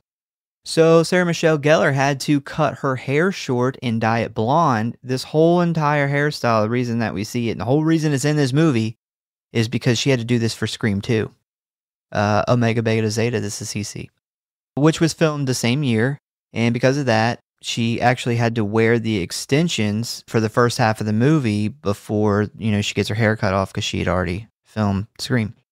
Yeah. All right, so ratings and kill count. Total kills, we got 6. We got David Egan, who got thrown off a cliff by Ben Willis. We have Max, who was killed with the hook by Ben. Barry, who was stabbed with the hook by Ben. The cop, who was stabbed in the stomach by Ben. Elsa, who was slashed across the neck with the hook by Ben. And Helen, who was killed with the hook in the alleyway by Ben. All right, so favorite kill, and I'm up first. I went with Helen. As much as it saddens me that she didn't survive and Julie didn't die, I love how they do this. Her whole entire sequence from the cop car on, I really like it. But the thing I like the most is you think she's clear. You think she's good. And at the very last moment, she doesn't make it. And I like them pulling the rug out from under me like that. My close second was Elsa, because fuck that bitch.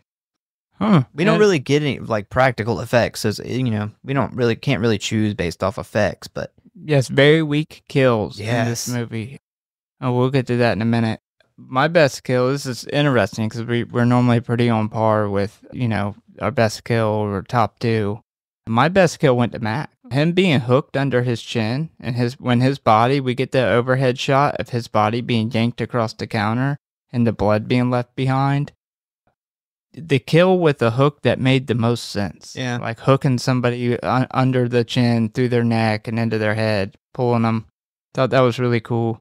Close second, well, not even close second, I would just say second, goes to Barry. With the setup, I like the setup, the whole cinematography with him up there in the theater. I thought that was really cool. They do a lot of cool stuff in this movie with the killer with silhouettes. Like so a lot of these movies, the cinematography is the same, the very bland cinematography. There's, the 90s slashers aren't known for having like beautiful cinematography, but the cinematographer did do a lot of really cool stuff with the silhouette of the killer. They also do a lot of blue, and like that dark blue. It's very dark blue, and I think it has a lot to do with like the fishing village and where they're at. They used dark blue, and then they didn't have any bright colors because they wanted this to seem like a very dreary fishing village. Yeah, like fishing villages most likely are. But yeah, that was my 2. All right, so rating. This is a hard one to rate because there is so much nostalgia for me with it that I knew I wasn't going to be able to rate it as a film without any kind of bias. So I just said fuck that. I just was like, I'll just rate it. I went with a 3.3. Most of that's nostalgia. The other half of that's Sarah Michelle Gellar. I would have given it a way higher rating if it had more blood, like better kills, and some of the dialogue was better. Those are my only big complaints about it. Whether it is a rip-off of Scream or, its own addition to 90s slashers, I think it's both. Everybody fucking ripped off a Scream. I mean, so what? Like, that was the thing then. And, Scream is, if you're going to rip off something, rip off of that. I think it has a foot in both worlds. I think it was unique enough, and it came out the time it came out and the people it had in it. It was unique enough to carve out its own place. But at the same time, anybody that watches it they know where it came from. But it's not a big deal because it's the same fucking guy that wrote it. So is he gonna rip off of himself? Well, I'll give them props on the fact that he has said that this script was actually written before Scream. Like, he had actually shopped this script around and couldn't get anybody to take it. And then, of course, after Scream and the success, obviously they made the movie, made a lot of fucking money off of it. It went from not wanting to take the script to throwing $17 million at it. So I do think the sequel it's not a better movie, but it is more its own movie. It's more unique because we get a slasher, but we get something that I don't think we've seen very often is we get a slasher at a vacation resort, and there's nobody there because there's a hurricane coming in, and they're the only people there. Yeah, I think that was really unique. Yeah, the slasher during a hurricane, I thought that was really cool. Really, really cool aspect of it. Haven't watched that movie in a long, long time either. I do remember the last time I watched that movie though, and this movie had been even longer since I sat down and watched it all. So it goes to show you how long it had been since I watched this. Yeah, I mean, I gave it a 3.3. It's not bad. It's not great. I like it mostly for the nostalgia and the people in it. So yeah, I mean, it's okay. I also gave it a 3.3. Wow, we don't land right on the money very often. No, we're normally pretty close. We're close, but right on the same dial. That doesn't happen very much. I think we have a lot of the same reasoning too.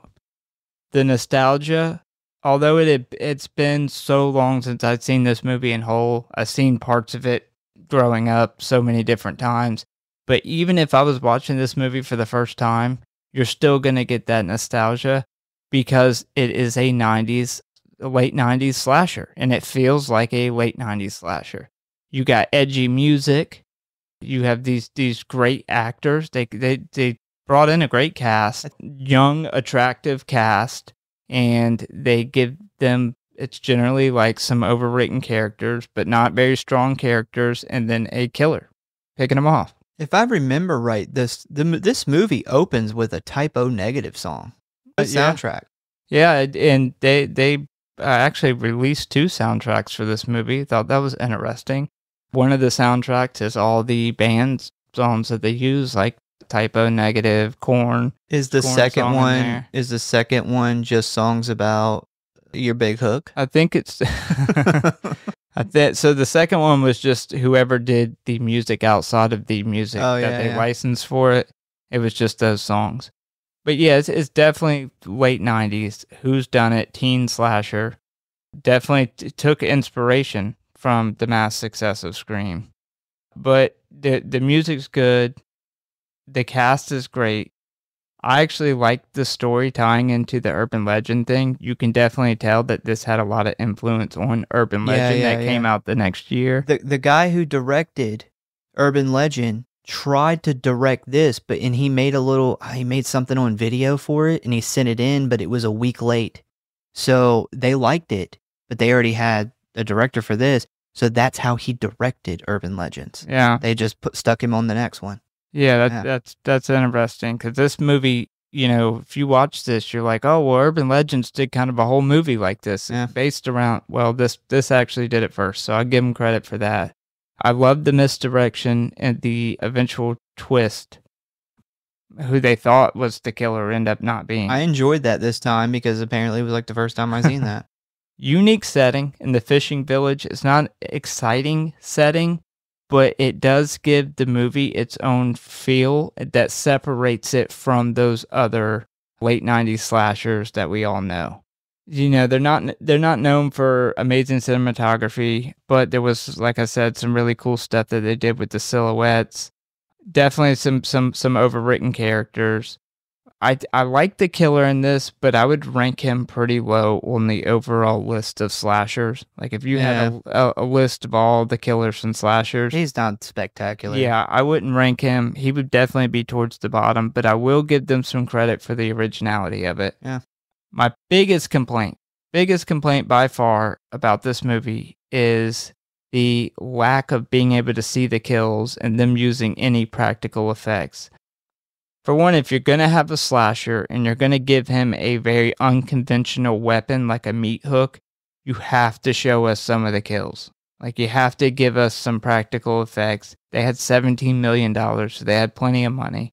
I would imagine this was something that came down from the studio. Maybe they wanted to secure a PG-13 rating or something. No, it was Gillespie. Yeah, like I said in the beginning, that he set out to not really he didn't want any blood in the movie at all.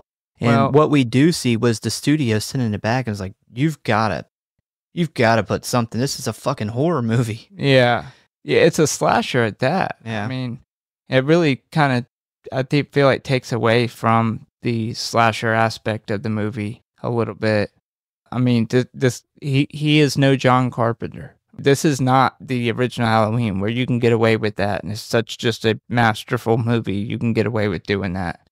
Overall, definitely fun movie. 100% embodies everything that made the late 90s teen slashers what they are. So once again, we thank you guys for listening. Please give us a follow or like if you enjoy the show. Check out the website and check out our socials. Next week is our Thanksgiving episode, and we are doing another slasher. We're doing Eli Roth's Thanksgiving. There will be no leftovers.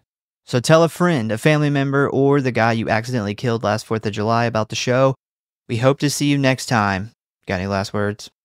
Check out the crook in my big meat hook.